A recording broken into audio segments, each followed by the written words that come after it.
isang ordinaryong programmer na nagngangalang Suzuki Ichiro, bagaman mas kilala siya sa kanyang in-game alias na Seto.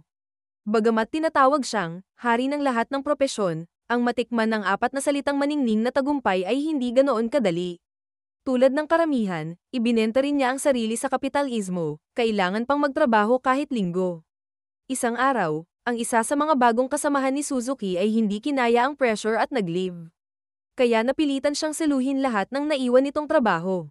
Habang abala sa trabaho, lumapit sa kanya ang isa pang katrabaho at naghatid ng feedback mula sa mga customer, gusto raw nilang gawing mas madali para sa mga baguhan ang larong World War. Gayong noong una ay gusto talaga ng mga customer na gawing napakahirap ang laro upang makaengganyo ng mas maraming manlalaro. Bagamat gusto na niyang magmura sa inis, pinanatili ni Suzuki ang kanyang kalmado at nagbigay ng solusyon, pagkagawa ng karakter. Makatatanggap ang mga manlalaro ng map scanner at 3 bomba para mabilis nilang malinis ang mga kalaban sa paligid. Kapag nalinis nila ang lugar nang hindi ginagamit ang item, makakakuha sila ng bihirang achievement. Maganda ang ideya, kaya sinabi ng chubby niyang katrabaho na gawin na agad ito.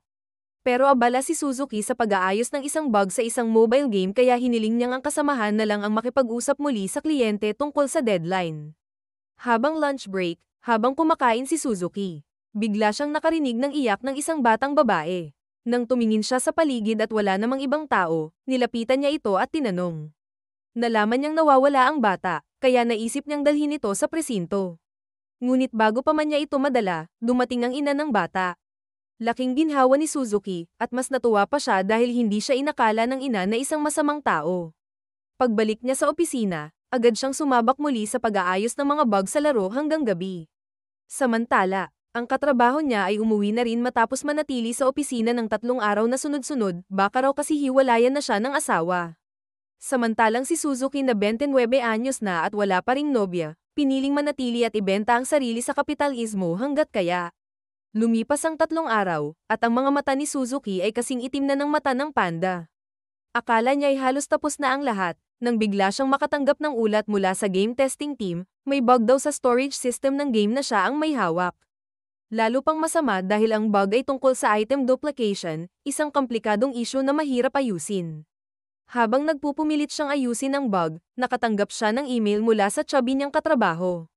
Ayon dito, gusto ng kliyente na alisin ang storage limit sa isa pang laro.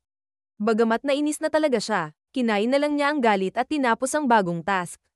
Sa wakas, matapos ang napakahabang puyat at pagod, natapos ni Suzuki ang trabaho sa takdang oras. Kaya nagpas siyang matulog saglit matapos ang 30 oras na tuloy-tuloy na trabaho. Pero pagkasara ng kanyang mga mata, bigla siyang napunta sa isang lugar na lubos na hindi pamilyar. Tiyak na hindi iyon ang Earth, walang signal ang kanyang cellphone, at bumalik pa ang itsura niya sa hitsura niya noong high school. Nang tingnan ng paligid, napansin niyang tila pinaghalo ang 2 larong inaayos niya nitong mga nakaraang araw ang mundo. Maging ang pangalan niyang, Seto, ay ginamit din, ang karaniwang ginagamit niya sa game testing.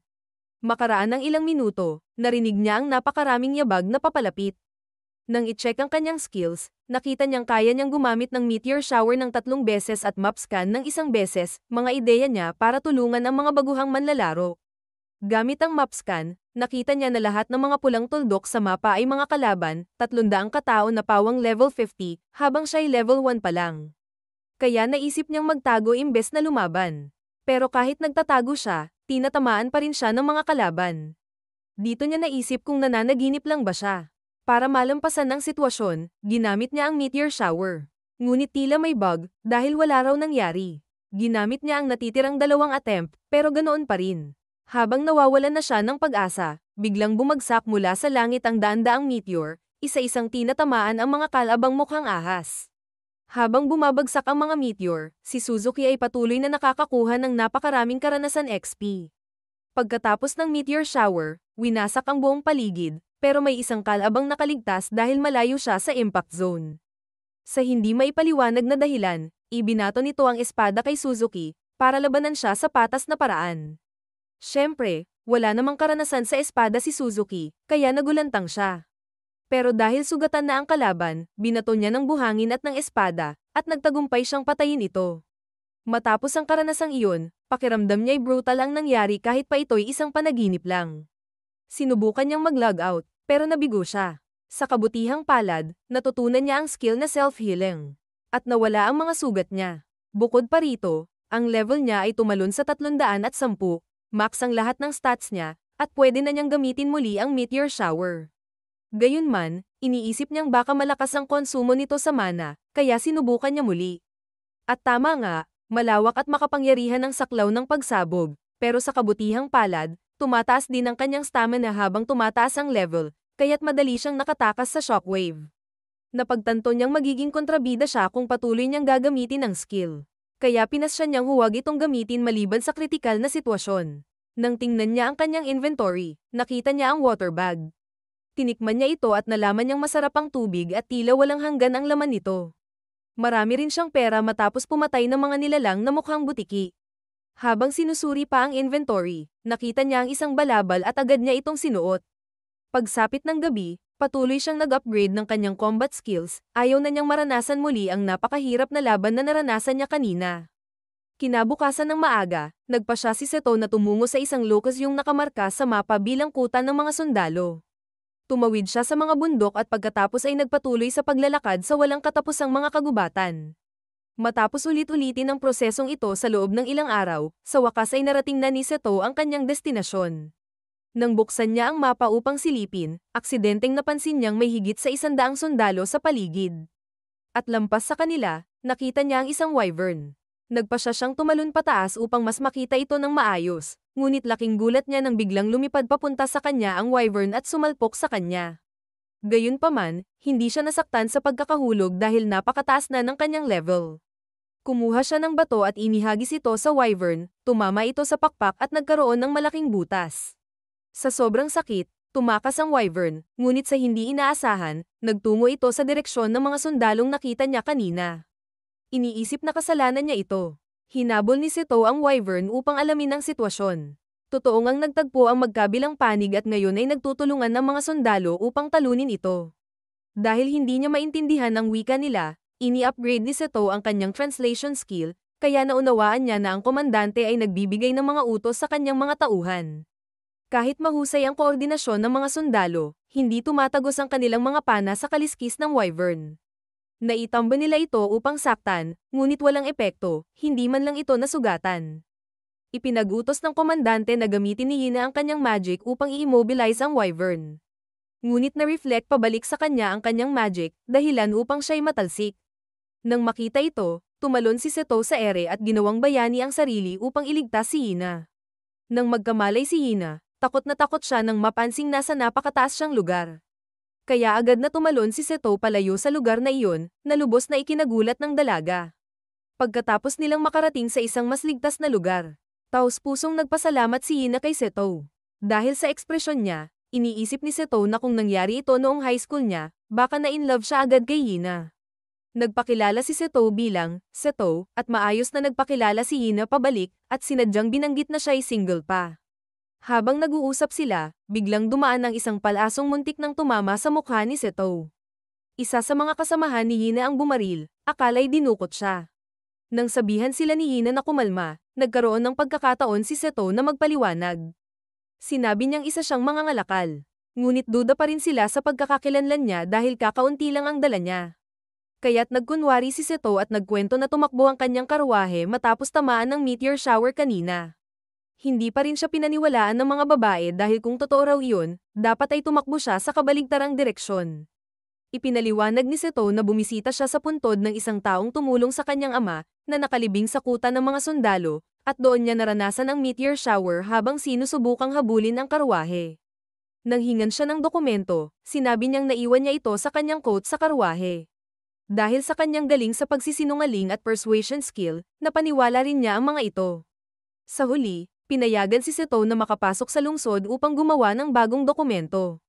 Habang papalapit sa lungsod, nakita nila ang mga sundalong nangunguha ng balat at bahagi ng wyvern. Ayon kay Hina, ang armor at balabal mula sa balat nito ay matibay at mahal ang benta. Subalit, ang laman nito ay napakapangit ang lasa. At tanging mga tao sa kanlurang rehiyon at mga alipin lang ang nakakakain nito. Habang wala pang ginagawa, ginamit ni Seto ang pagkakataon upang tingnan ang populasyon ng lungsod ng Selo. Napag-alaman niyang 80% ay mga karaniwang mamamayan at 20% ay karamihan alipin. Hindi lang tao, may isang elf at isang demonyo ring naninirahan doon. Matapos iyon, nakita na nila ang lungsod. Nang tanungin ni Hina kung may plano si Seto, sinabi niyang maghahanap muna siya ng matutuluyan. Kaya ipinakilala siya ng babaeng swordswoman sa isang guest house na tinatawag na Jed. Pagkapasok sa lungsod, nagpaalam si Hina upang magulat muna sa kanilang grupo. Pero bago umalis, nangakong hahanapin si Seto upang makabawi sa utang na loob. Pagkatapos, sinamahan siya ni Anona upang gumawa ng bagong dokumento. Sa proseso, pinahawak siya sa isang mahiwagang bato ng opisyal, habang malakas niyang binigkas ang kanyang pangalan, Seto. Lumabas agad ang kanyang status panel, at syempre, nagkunwari siyang ordinaryo, ipinakitang level 1 lang siya. Nabigla ang opisyal na si Seto ay isang matanda na. Dahil inakala nitong bata pa siya. Nagulat din si Seto, dito pala sa mundong ito, 15 taong gulang ang itinuturing na adulto.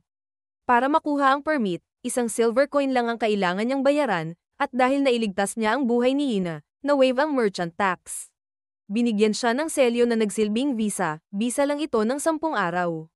Kung lumagpas siya at mahuli ng sundalo, magmumulta siya ng isa pang silver coin, at kung wala siyang pambayad, magiging alipin siya. Pagkatapos samahan ni Anona si Seto sa may lugar kung saan tanaw ang karatula ng guest house. Nagpaalam na siya. Sa daan, tuwang-tuwa si Seto sa mga bagay sa paligid. Makalipas ang kaunting lakad, may isang batang babae na may malusog na pangangatawan ang biglang lumapit at hinawakan ang kanyang kamay. Pilit siyang hinihila patungo sa sarili nitong guest house dahil alam nitong baguhan si Seto sa lungsod. Sa tulong ng kanyang skill, napag-alaman niyang ang bata ay 13 taong gulang lang na ikinagulat niya dahil sa matanda itong tingnan. Sa kabutihang palad, ang guest house na gusto nitong puntahan ay iyon ding inirekomenda ni Anona. Ang may-ari ng guest house ay isang medyo matabang babae at ina pala ng bata. Ayon kay Seto, kung pamayat ito ng mga 15 hanggang 20 kilo, siguro'y magiging maganda ito. Matapos ipaliwanag ni Seto kung bakit wala siyang gamit, sinabi ng may-ari na isang malaking barya lang ang kailangan para manatili siya. Nag-alok din ito ng isang libreng ulam kung kakain siya sa kanilang counter. Pumayag si Seto at nagplano na manatili doon ng 10 araw. Tinanong niya kung anong pagkain ang meron, dahil hindi pa siya nakakain ng maayos sa loob ng ilang araw. Pero dahil huli na, ilang cake na lang mula kanina ang natira, kaya iyon na lang ang kinain niya. Pagkatapos nito, inutusan ng may-ari si Martha na linisin ang silid ng mga hanggal na mga ngalakal mula kaninang umaga. Laking gulat ni Seto sa pagkakasabing hanggal, kaya tinanong niya kung bakit. Ayon kay Mosa, nang bumagsak ang mga meteor, nagsigawan ang mga ngalakal at inisip nilang nagsimula ng digmaan ang Demon Lord laban sa mga dragon sa lambak. Nabigla si Seto sa narinig, hindi niya inasahan na may Demon Lord pala sa mundong ito. Binanggit ng may-ari ng guest house na 70 taon na mula nang talunin ng bayani ang Demon Lord, at mula noon ay wala ng balita tungkol sa kanyang muling pagkabuhay. Gayunpaman, hindi gaanong nag-aalala si Mosa tungkol sa posibilidad ng pagbabalik ng Demon Lord, dahil kung magbabalik man ito, ang una nitong aatakihin ay ang Labyrinth City, isang lugar na malayo sa lungsod ng Solo kung nasaan sila ngayon. Mas ikinabahala raw ni Mosa ang mga wyvern kaysa sa Demon Lord. Habang pinag-uusapan ang mga nilalang na ito, tinanong ni Seto kung ano naman ang tungkol sa mga dragon. Ayon kay Mosa, mahaba raw ang tulog ng mga dragon at bihira lamang lumabas. Ang huling beses na nakita ang isang dragon ay 2 taon na ang nakalipas. Matagal na raw bago ipinanganak si Mosa ng isang itim na dragon ang umatake sa lungsod, na nagdulot ng matinding pinsala. Papalapit na sanang itanong ni Seto kung may mga namatay, pero dumating ang ibang bisita kaya naputol ang usapan. Pinili na lang niyang tapusin ang kanyang cake. Dumating si Martha, at iminungkahi niyang lagyan ng atsara ang cake upang mas sumarap.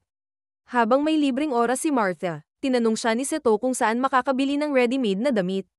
Masiglang nagrekomenda si Martha ng isang sikat na mananahi.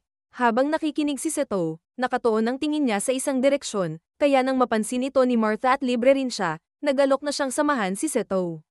Habang magkasabay silang naglalakad, napansin ni Seto ang isang batang babaeng alipin na labis na minamaltrato, walang gustong lumapit sa kanya dahil isa siyang alipin. Hindi na nakatiis si Seto at nagpasya siyang makialam. Akala ng lalaking naroon na alipin ni Seto ang bata, kaya sinabi nitong atali sila at dalhin sa kanlurang bahagi. Sa halip, tumulong si Seto at nagtali ng mga kahoy para magamit ng mga batang alipin. Namangha ang iba pang alipin sa kanyang kabaitan at nagpasalamat bago umalis. Maging si Martha ay nagulat sa kabutihan ni Seto sa mga alipin. Ayon sa kanya, hindi tinatanggap ang mga alipin sa lungsod dahil maraming magsasaka at mangangaso ang pinaslang ng mga ito habang nagbebenta ng paninda sa lungsod. Pero iminungkahi ni Seto na posible ring mga magnanakaw at tulisan ang may gawa, hindi talaga ang mga alipin. Matapos noon, ay nalalayan ni Martha si Seto sa pag-iikot sa lungsod, at natuto siya ng mga kasanayan sa pakikipagtawaran habang bumibisita sa iba't ibang tindahan. Bilang pasasalamat kay Martha, binilhan niya ito ng hair clip. Habang nagpapatuloy sa paglalakad, huminto sila sa isang stall na nagbebenta ng dragon masks, na sinusuot tuwing Harvest Festival upang manalangin para sa kapayapaan. Mayroon ding itim na wig ng bayani, habang ang ibang kulay naman ay para sa mga kasamahan ng bayani o mga prinsesa. Bumili si Seto ng pareho, hindi na rin niya napigilan ang sarili. Sa pagpapatuloy ng paglalakad, napansin ni Seto ang isang batang babaeng alipin sa isang karwahe. Sa kabila ng edad nitong 11, nasa level 10 na ito at may 2 titulo, The Exiled Witch at The Mad Princess.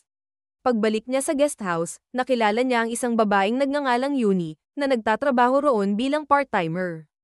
Matapos siyang batiin, tinanong niya kung may paliguan sa lungsod. Ayon kay Martha, mayroong pampublikong paliguan, pero hindi ito bukas sa mga karaniwang tao. Karaniwan daw siyang naliligo sa likod ng guest house kung saan may balon. Isinantabi muna iyon ni Seto dahil oras na ng hapunan. Pinili niyang tikman ang mga pagkaing inirekomenda ni Martha. Lahat ay masarap, kaya't hindi na siya nakapagpigil at umorder pa ng combo meal. Pagbalik sa kanyang kwarto, nagmuni-muni si Seto sa mga nangyari. Napagtanto niyang hindi ito tugma sa laro na siya mismo ang nagprograma. Masyado na itong totoo para sa isang panaginip. Tila laro nga ito, pero hindi siya makapag-log out o makapag-save. Kaya't nagdesisyon siyang magsiyasat pa sa mundo, habang ang pag-uwi sa sariling mundo ay pansamantalang pangalawang layunin. Naniniwala siyang habang mas nililibot niya ang mundo, mas makakatulong ito sa kanya bilang isang game developer. Kinabukasan, biglang kumatok si Martha sa pintuan niya at sinabing, nandito na ang girlfriend mo sa ibaba. Naguluhan si Seto dahil wala naman siyang girlfriend. Pagbaba niya, nakita niya si Hina. Ipinaliwanag ni Hina na wala siyang misyon sa araw na iyon, kaya nais niyang libutin ang lungsod kasama si Seto. Pumayag si Seto dahil ayaw niyang mabaigo si Hina. Dinala siya ni Hina sa isang tindahan ng pastries, at galanteng siyang nagbayad para sa kanila. Ikinahiya ito ni Hina dahil balak niyang bumawi mula sa pagkakautang ng nakaraang araw.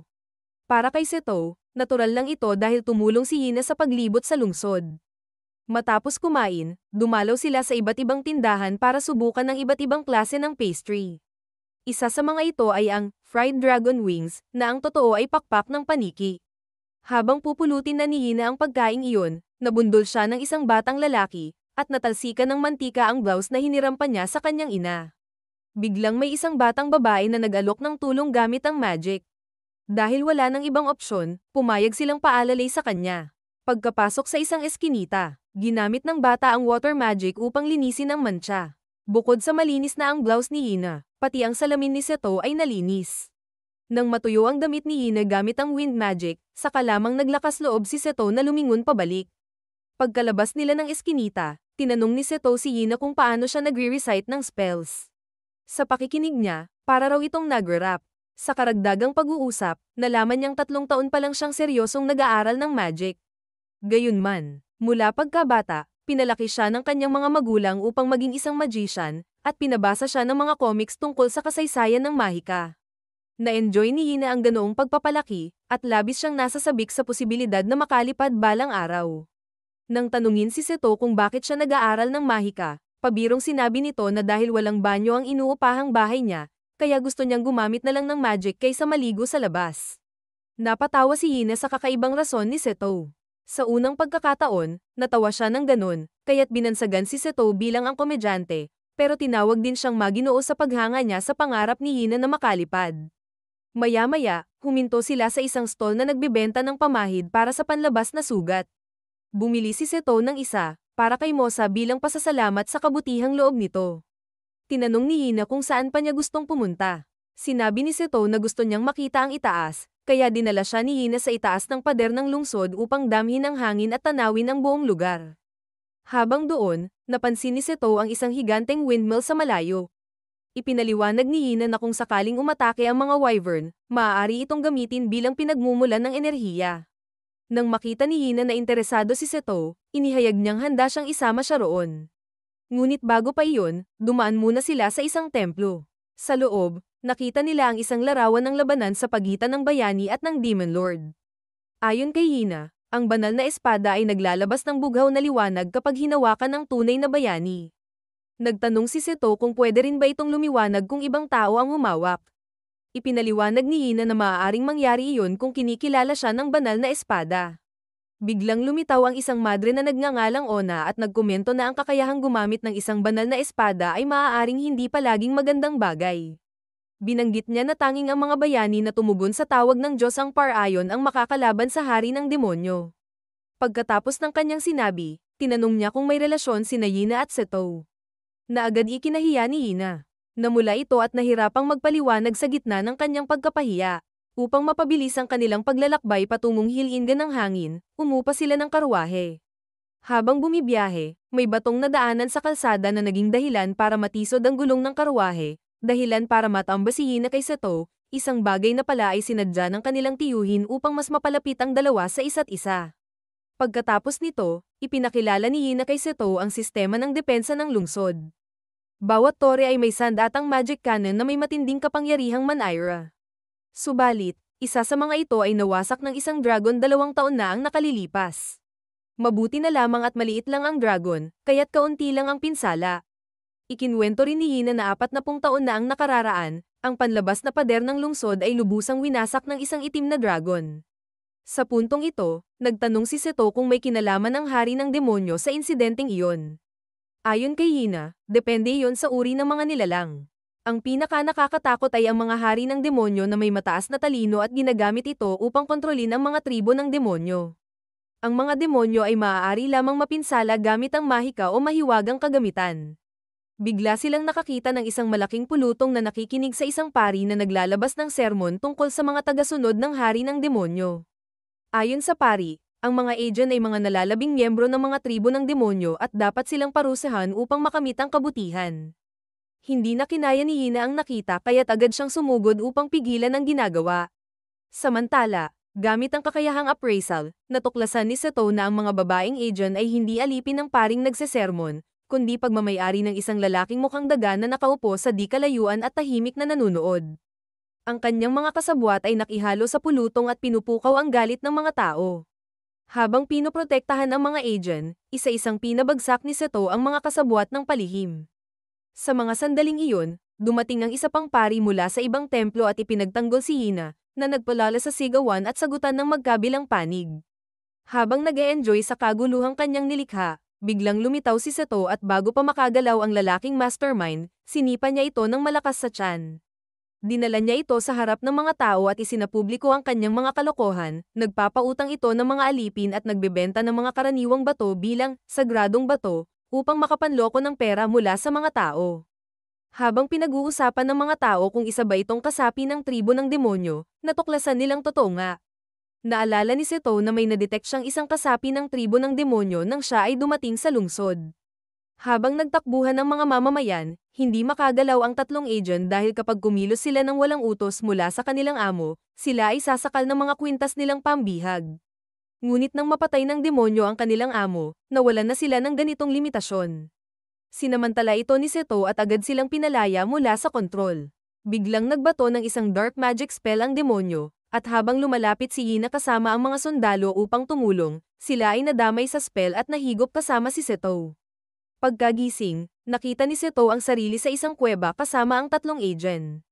Narinig nila ang demonyong may isang mata na nagbubunganga tungkol sa takot. Sabi nito ay lilikha siya ng mga halimaw upang punitin ang katawan ng grupo ni Seto at lalasapin ang takot nila. Pag-alis ng demonyo, ipinakilala ni Seto ang kanyang sarili sa tatlong babae. Dahil wala silang mga pangalan, hiniling nilang bigyan sila ng pangalan ni Seto. Pinangalanan niya ang babaeng mukhang pusa na Tama, ang mukhang aso na Pochi, at ang mukhang butiki na Liza. Pagkatapos nito, binigyan niya sila ng tuwalya, tubig, at pamahid para sa mga sugat. Sa simula, nag-alinlangan ng mga babae na tanggapin ang mga ito, dahil hindi pa sila kailanman tinrato ng mabuti. Tinanggap lamang nila ito ng igiit ni Seto at sabihing ito ay utos. Matapos maglinis ng katawan, kumain din sila ng mabuti. Nang mabusog na ang tatlo, sinimulan ni Seto ang pag-aaral sa sitwasyon gamit ang kanyang mga kakayahan. Agad niyang natukoy ang daan palabas ng labyrinth, pati na rin ang lokasyon ni Yina at ng mga sundalo. Ngunit hindi niya mahanap ang lokasyon ng demonyong may isang mata, kaya siya'y naging alerto sa posibleng mga ambush. Habang naghahanda ng umalis, nag-alinlangan ang tatlong babae at sinabing handa silang maging pain kung sila'y pamumunuan ni Seto. Pinawi ni Seto ang kanilang takot at sinabing wala siyang balak gawin iyon, sinusuri lamang niya ang daan. Binigyan niya si Liza ng espada at pinaalalahan ng lumaban lamang sa kanyang utos. Habang naglalakad, naamoy ni Pochi ang dugo. Nang lapitan nila ito, nakita nilang may halimaw na kumakain ng bangkay. Iminungkahi ni Liza na palihim na lang silang dumaan habang abala ang halimaw, ngunit ginamit ni Seto ang kanyang baril upang magsanay sa pagbaril, at agad niyang pinataas sa maximum level ang kanyang sniping skills para patumbahin agad ang halimaw.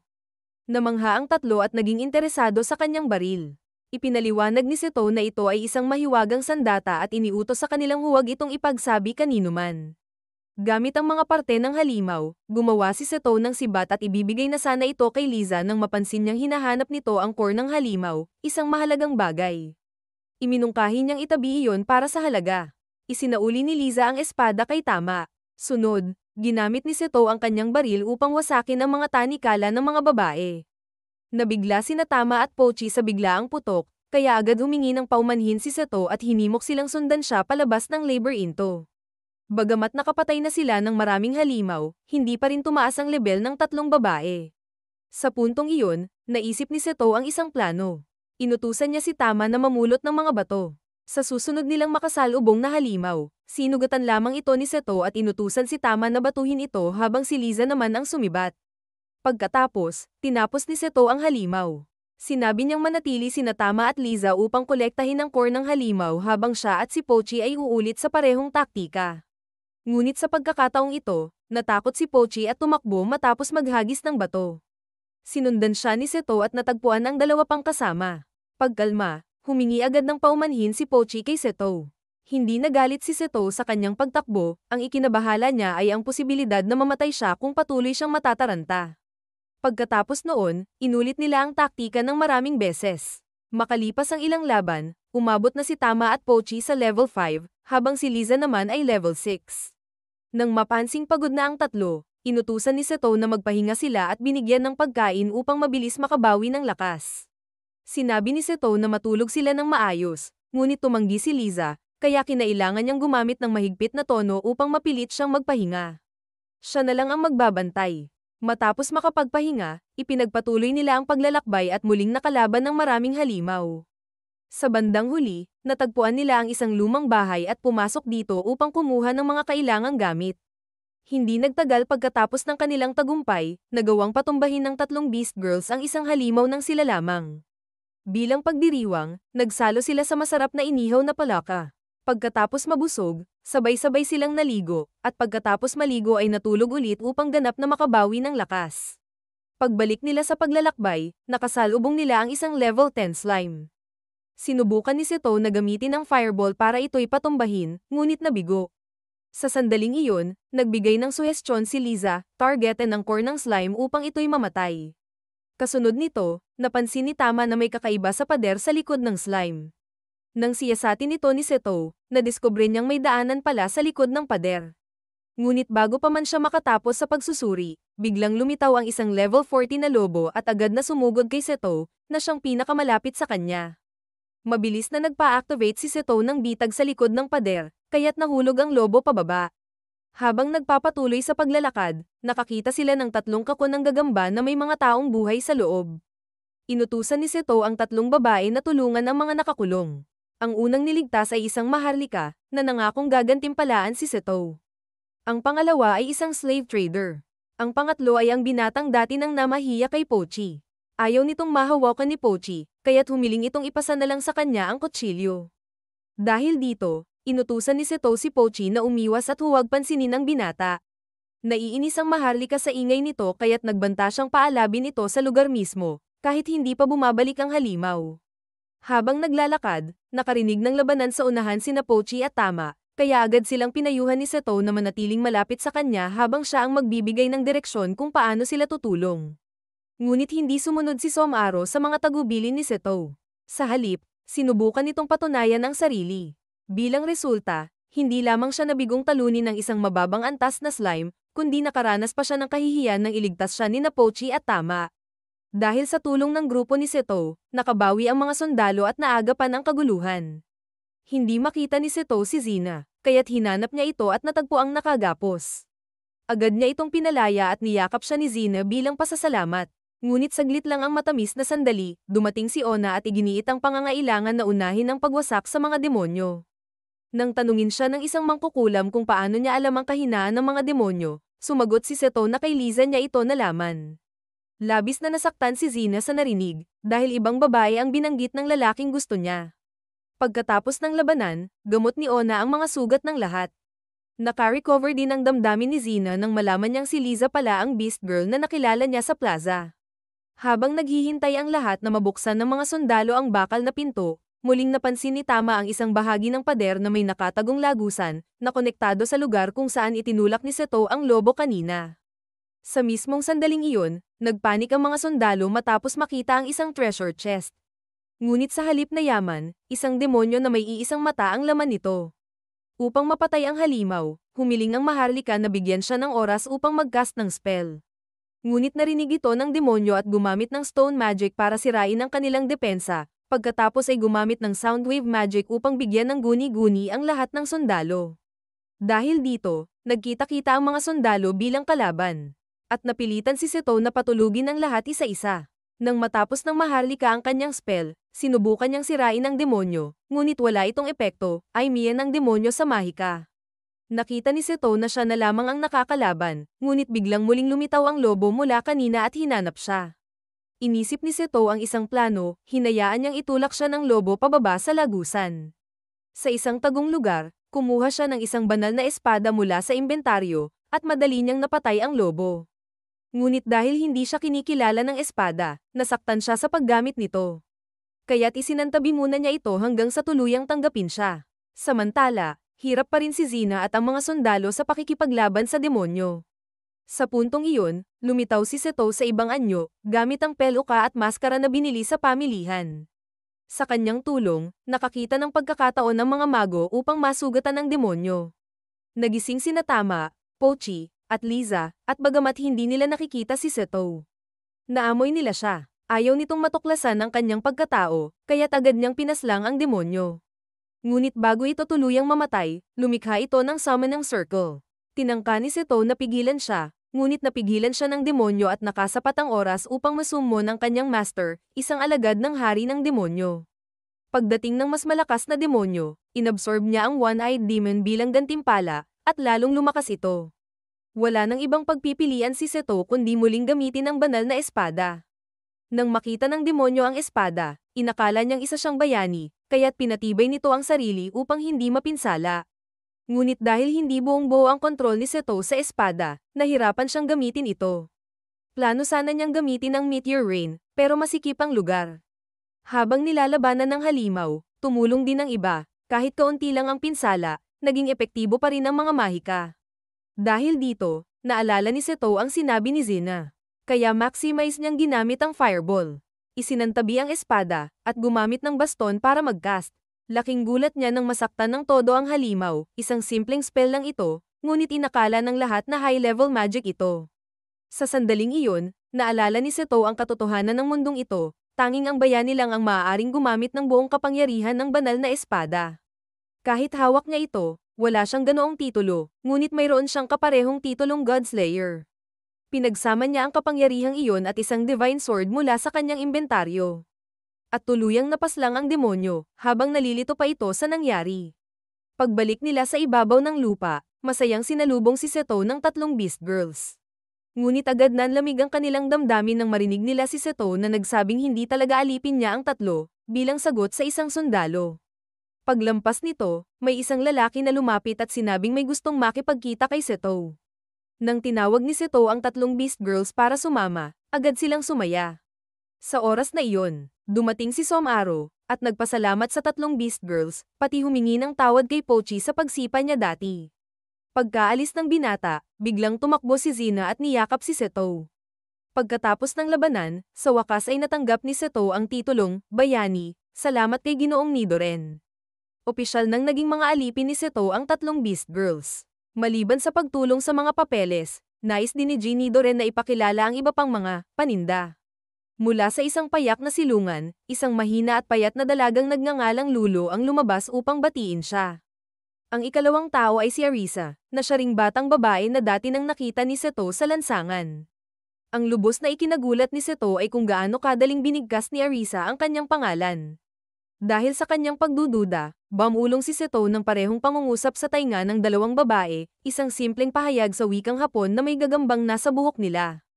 Tanging si Arisa lang ang tumugon, na nagpapatunay na nauunawaan niya ang Hapon. Gayunpaman, pinili ni Seto na tanggapin ang dalawa, hindi niya kayang iwan ang alinman sa kanila. Sa pamamagitan ng personalidad ni Arisa, napagtanto niyang isa itong pala kaibigan at extrovert, kabaligtaran ni Lulo na mahiyain at marupok. Dahil sa pagiging mausisa ni Arisa sa mga bagong kasama ni Seto, nilapitan niya sina Pochi at Tama. Agad siyang nagustuhan ng mga bata at pinuri pa niya ang kanilang kakyutan. Nakita ito ni Liza kaya lumapit siya upang batiin ang mga bagong miyembro, at natuwa rin si Seto na wala silang anumang paghamak sa mga alipin. Pagkapasok nila sa lungsod, kumalamang siya ni Lulo, kaya't matalinong iminungkahi ni Seto na kumain muna sila. Agad na naliwanagan ang mga mata ni Pochi at Tama, samantalang namangha si Arisa sa kabaitan ni Seto, dahil karaniwan lang silang pinapakain ng itim na tinapay at mainit na sabaw. Minsan lang sa isang araw pinapakain sina Liza at mga kasama niya, at kapag gutom, namumulot sila ng bulaklak at damo para kainin. Sa narinig, itinuring ni Seto ang mga alipin bilang mga tunay na tao at pinakain sila ng marangyang pagkain. Kuminang ang mga mata ng mga babae nang makita ang maraming masasarap sa harap nila, ngunit lahat sila ay naghintay ng pahintulot ni Seto bago kumain. Sina Pochi at Tama, na unang beses lang nakatikim ng ganoong sarap, nakalimutang hipan ang mainit na pagkain. Halos mawalan naman ng ulirat si Arisa sa sobrang kakyutan ng dalawa. Bagamat hindi maihahambing sa mga pagkain sa Jed Hostel, pasok sa panlasa ni Seto ang pagkain dito. Ngunit hindi sanay sa maanghang ang mga bata. Tanging si Liza lamang ang kayang tiisin ito. Kaya't pinayuhan niya ang iba na huwag magpakasobra at subukan muna ang ibang putahe. Napansin ni Seto na sira-sira ang kasuotan ng mga bata, kaya't nagpas siyang lumabas upang bumili ng dagdag na pagkain at bagong damit. Nais sanang sumama ni Liza, ngunit inutusan siya ni Seto na manatili at kumain kasama ang iba. Habang namimili, nakakita si Seto ng isang tindahan ng inihaw na manok, kaya bumili siya nito dahil nabanggit ni Liza na ito ang paborito niya. Sa pagbabalik, napansin niyang may grupo ng mga beastmen na gutom. Kaya't ibinigay niya sa kanila ang manok at nangakong babawi kay Liza. Pagbalik niya dala ang mga bagong damit, nagliwanag ang mga mukha ng mga babae, at maging si Liza ay pumuri sa panlasa ng kanyang amo. Dinala sila ni Seto pabalik sa Jed Inn, ngunit dahil dumami sila, nagplano siyang umupa ng isa pang kwarto. Subalit ayon sa may-ari ng bahay pahingahan, fully booked na ang inn. Mas nakabahala para kay Seto ang masasamang tingin ng mga tao sa mga alipin. Kaya't nagdesisyon siyang magkampo na lang kasama nila, habang ang dalawang pinakabata ay mananatili sa kanyang kwarto. Biglang nagsalita si Arisa, pinayuhang panatilihin ni Seto ang kanyang composure, at palihim niyang ginamit ang kanyang kapangyarihan upang baguhin ang pananaw ng mga tao sa paligid. Pagkatapos nito, nagbago ang ugali ng mga tao, at pati ang may-ari ng inn ay biglang naalala na may pwede pa palang gamitin, ang kwadra ng mga kabayo. Gamit ang kanyang kapangyarihan, gumawa si Seto ng kutsan para sa tatlong alipin, at inutusan silang sumigaw kung may taong pumasok ng palihim, at agad siyang darating upang iligtas sila. Pagbalik niya sa kwarto, sinubukan ni Lulo na tulungan siyang magpalit ng damit, ngunit tumanggi si Seto. Mas lalo pa siyang nahiya nang makita niyang kapwa-hubad na sina Lulo at Arisa. Nang inutusan niya silang magbihis, nagulat si Arisa, at nagsimulang umiyak si Lulo, sa pag-aakalang wala siyang naitulong sa kanyang amo. Dahil dito, lumapit si Seto, ipinantakip ang kanyang coat kay Lulo, at sinabing huwag na niyang uulitin iyon. Kinagabihan, habang mahimbing ang tulog ni Seto, bigla siyang natuto ng spiritual magic at spiritual resistance. Pagdilat ng kanyang mata, nakita niyang nakaupo sa ibabaw niya si Arisa, wala ring saplot, at pinilit siyang halikan. Kung hindi dahil sa kanyang resistensya laban sa spiritual magic, maaaring may nangyari sa kanila. Nagulat si Arisa na na-neutralize ni Seto ang kanyang kapangyarihan. Para mapigilan si Arisa sa paggawa ng mas maraming problema, ipinagbawal niya itong gumamit ng mahika. At pinatanggal din ang spell na ginamit nito sa mga tao sa inn. Nagkunwaring inosente si Arisa, kaya tinaasan ni Seto ang kanyang interrogation skill para mapasabi niya ang totoo. Sa wakas, inamin ni Arisa na unang kita pa lang ay na-in-love na siya kay Seto. Ang kanyang itim na buhok at inosenteng mukha ang dahilan kung bakit gusto niya itong gawing asawa. Ngayon na si Seto ang kanyang amo, ayaw niyang siya ang pagsilbihan nito, kaya't gumamit siya ng mahika para mapasakan niya ito. Ang totoo, plano lang sana niyang tumabi sa kama ni Seto para panoorin itong matulog, pero hindi niya na napigilan ang sarili. Inamin din ni Arisa na isa siyang Haponesa na muling isinilang sa mundong ito, dala ang kanyang mga alaala mula sa dating buhay. Dahil sa itim na buhok ni Seto, inakala niyang isa rin itong Japanese na bayani na nasummon. Isa lang daw ang ibang Japanese na nakita niya rito, at hindi iyon si Lulo, kundi isang ninuno ni Arisa. Ayon kay Arisa, kung ipinanganak si Lulo sa Japan, pwede siyang maging idol, ngunit sa mundong ito ay hindi siya gaanong pinapansin. Pagbalik sa paksa, tinanong ni Arisa si Seto kung siya ba ay reincarnated o summoned. Paliwanag niya, ang mga reincarnated ay namatay at muling isinilang, habang ang mga summoned ay dinala dito sa pamamagitan ng mahika. Ngunit hindi tugma si Seto sa alinman. Wala siyang nakita ni anong Diyos, ni summon ng circle, at ang level niya ay simpleng bilog na numero, walang buffs. Gayunpaman, napagtanto ni Seto na napaka-unbalanced ng meteor shower skill niya. Pagkatapos, tinanong niya kung bakit naging alipin si Arisa, ngunit hindi pa ito ibinunyag ng manunulat, ilalantad pa ito sa susunod. Kinabukasan, dumating si Martha at Zina upang gisingin si Seto. Ngunit namangha sila nang marinig si Lulo na nagsasalita habang natutulog na pwedeng bigyang mali siya ang sinasabi. Mas ikinagulat nila ang makitang natutulog si Seto katabi ang isang hubad na dalaga. Dahil dito, napasigaw si Zina at tinawag siyang Many Akis, pagkatapos ay tumakbo palayo. Iminungkahi ni Arisa kay Seto na habulin si Zina agad. Pagkarinig nito, agad na nagbihis si Seto at tumalon palabas ng bintana upang habulin si Zina. Hinawakan niya ang kamay nito at ipinaliwanag ang buong pangyayari, siniguradong isa lamang itong malaking hindi pagkakaunawaan. Ipinunto ni Seto na hindi niya binili ang mga alipin para sa masamang layunin, at ang dahilan kung bakit nasa kama si Arisa ay dahil palihim itong samaampa roon matapos siyang makatulog. Matapos nito, magiliw niyang pinuri si Zina sa kanyang kasuotan. At binanggit na may alam siyang magandang tindahan ng mga damit at nais niya itong isama roon. Dahil dito, napahanga si Arisa sa galing ni Seto na pakalmeyan ang sitwasyon sa loob lang ng 5 minuto. Sa ganti, pinaulanan siya ni Seto ng isang kurot sa noo dahil siya ang sanhi ng gulo. Pagkatapos, inutusan niya si Arisa na tipunin ang lahat at naalala niya ang kwento kagabi. Ayon kay Arisa, isa siyang prinsesa noon at sinubukang gamitin ang kanyang kaalaman mula sa dating buhay upang pagyamanin ang kanilang kaharian. Sa simula, naging maayos ang lahat. Ngunit habang tumatagal, unti-unti itong bumagsak. Nanghihina na ang kanilang bansa, inilunsad ang pag-atake ng karatig na kaharian, pinaslang ng hayagan ng hari at ang tagapagmana ng trono, at ang mga nakaligtas ay nawala ang karangalan at naging mga alipin. Ngunit isang araw, lumitaw ang isang demonyo at winasak ang kastilyo at kabisera. Sa kaguluhan, tumakas sina Arisa at Lulo patungo sa kabundukan, akala'y ligtas na sila. Ngunit sa kanilang pagkagulat, natagpuan sila ng isang slave trader. Sa kasalukuyan, nagtitipon na ang mga babae maliban kay Lulo na masama ang pakiramdam. Kaya't ibinigay ni Seto kay Arisa ang isang bag ng pera, at inutusan siyang bilhin ang mga pangunahing kailangan para sa lahat. Sasamahan siya ng mga beastmen para protektahan siya laban sa mga magnanakaw o mambibihag, at bilang pag-iingat, pinayagan ni Seto si Arisa na gumamit ng mahika. Habang nakikitang maayos ang samahan ng mga babae, nakadama ng gun si Seto. Naniniwala siyang hindi nararapat ituring silang alipin.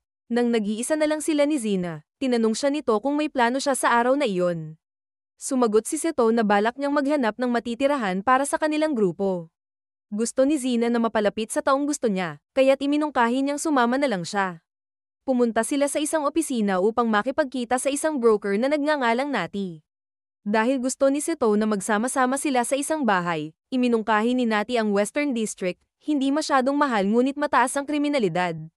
Gayunman, interesado si Seto sa mga lugar na halagang 1 gintong barya, kaya nagpakita si Nati ng iba't ibang opsyon. Ang unang apartment ay maayos, ngunit pinatay ng kriminal ang dating may-ari. Ang ikalawa ay katapat ng isang bahay aliwan. Ang ikatlo ay may pugad ng sindikato sa ilalim. Dahil wala sa mga ito ang nagustuhan ni Seto, sinabi ni Nati na babalik siya sa opisina upang maghanap pa ng iba. Habang naghihintay, tinanong ni Seto si Zina kung may gusto ba siyang puntahan. Narinig ito ni Nati at iminungkahi ang bagong flea market na kakabukas lang kahapon. Pabulong niyang sinabi kay Zina na magandang lugar ito para sa magkasintahan. Sa kalagitnaan ng kanilang paglalakad, nakasalubong nila ang ibang kasama, nakakatapos lang mamili at pauwi na sa kanilang tinutuluyan. Suot na nila ang kanilang mga bagong damit, at napaka-cute nilang tingnan. Nagpalit pa si Arisa ng kulay ng buhok, iniwasan ang lilang kulay dahil masamang pamahiin daw iyon sa lugar. Pagkatapos nito, pinangunahan ni Seto ang lahat patungo sa flea market, at nagsorry siya kay Zina dahil nagdesisyon siya ng hindi nagpapasabi. Upang bumawi, binilhan niya si Zina ng isang pares ng hako. Biglang sumabat si Arisa, nagsabing gusto rin niyang bumili, kaya nangakong bibigyan ni Seto ang bawat isa ng regalo. Pagkatapos, pumunta ang grupo sa isang open stage upang manood ng dula. Romansa ang tema ng palabas, na hindi gaanong gusto ng mga bata. Maging si Liza ay mas interesado sa mga nagbebenta ng skewers sa paligid kaysa sa kwento. Ang palabas ay batay sa totoong kwento ni Jen, isang karaniwang salamangkero na nagmahal kay Prinsesa Latina. Dahil sa inggit, ipinapatay ng kasintahan ng prinsesa ang pamilya ni Jen, at tinangkang ipapatay din siya. Sa sobrang lungkot, nagpakamatay si Prinsesa Latina upang makasama ang iniibig. Akala ng lahat tapos na ang kwento, ngunit bigla itong bumaliktad. Muling nabuhay si Jen bilang undead, pinaslang ang mga tauhan ng masamang Earl, ngunit bago niya maipaghiganti ang sarili, dumating ang isang banal na kabalyero at pinatay siya. Matapos noon, nagbago ang puso ng Earl at naging mabuting tao. Habang papunta sa palikuran, nakapulot si Seto ng panyo. Nang isa sa uli niya ito, tinanong siya ng may-ari kung ano ang opinyon niya sa palabas. Ayon sa babae, ang orihinal na script ay pinatay si Jen matapos siyang makaganti, pero binago ito sa kahilingan ng mga maharlika. Idinagdag pa ng babae na sa tunay na kwento, isang karaniwang babae lang ang bidang babae, masaya sa pag-ibig ngunit dinukot ng Earl at pinilit pakasalan.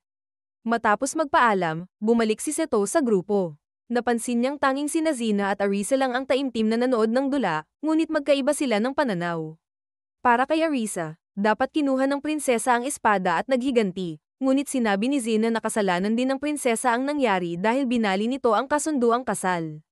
Hindi nagpatalo si Arisa at gamit si Zina bilang halimbawa, tinanong siya kung pipiliin ba niya ang gusto ng kanyang pamilya o ang mahal niya.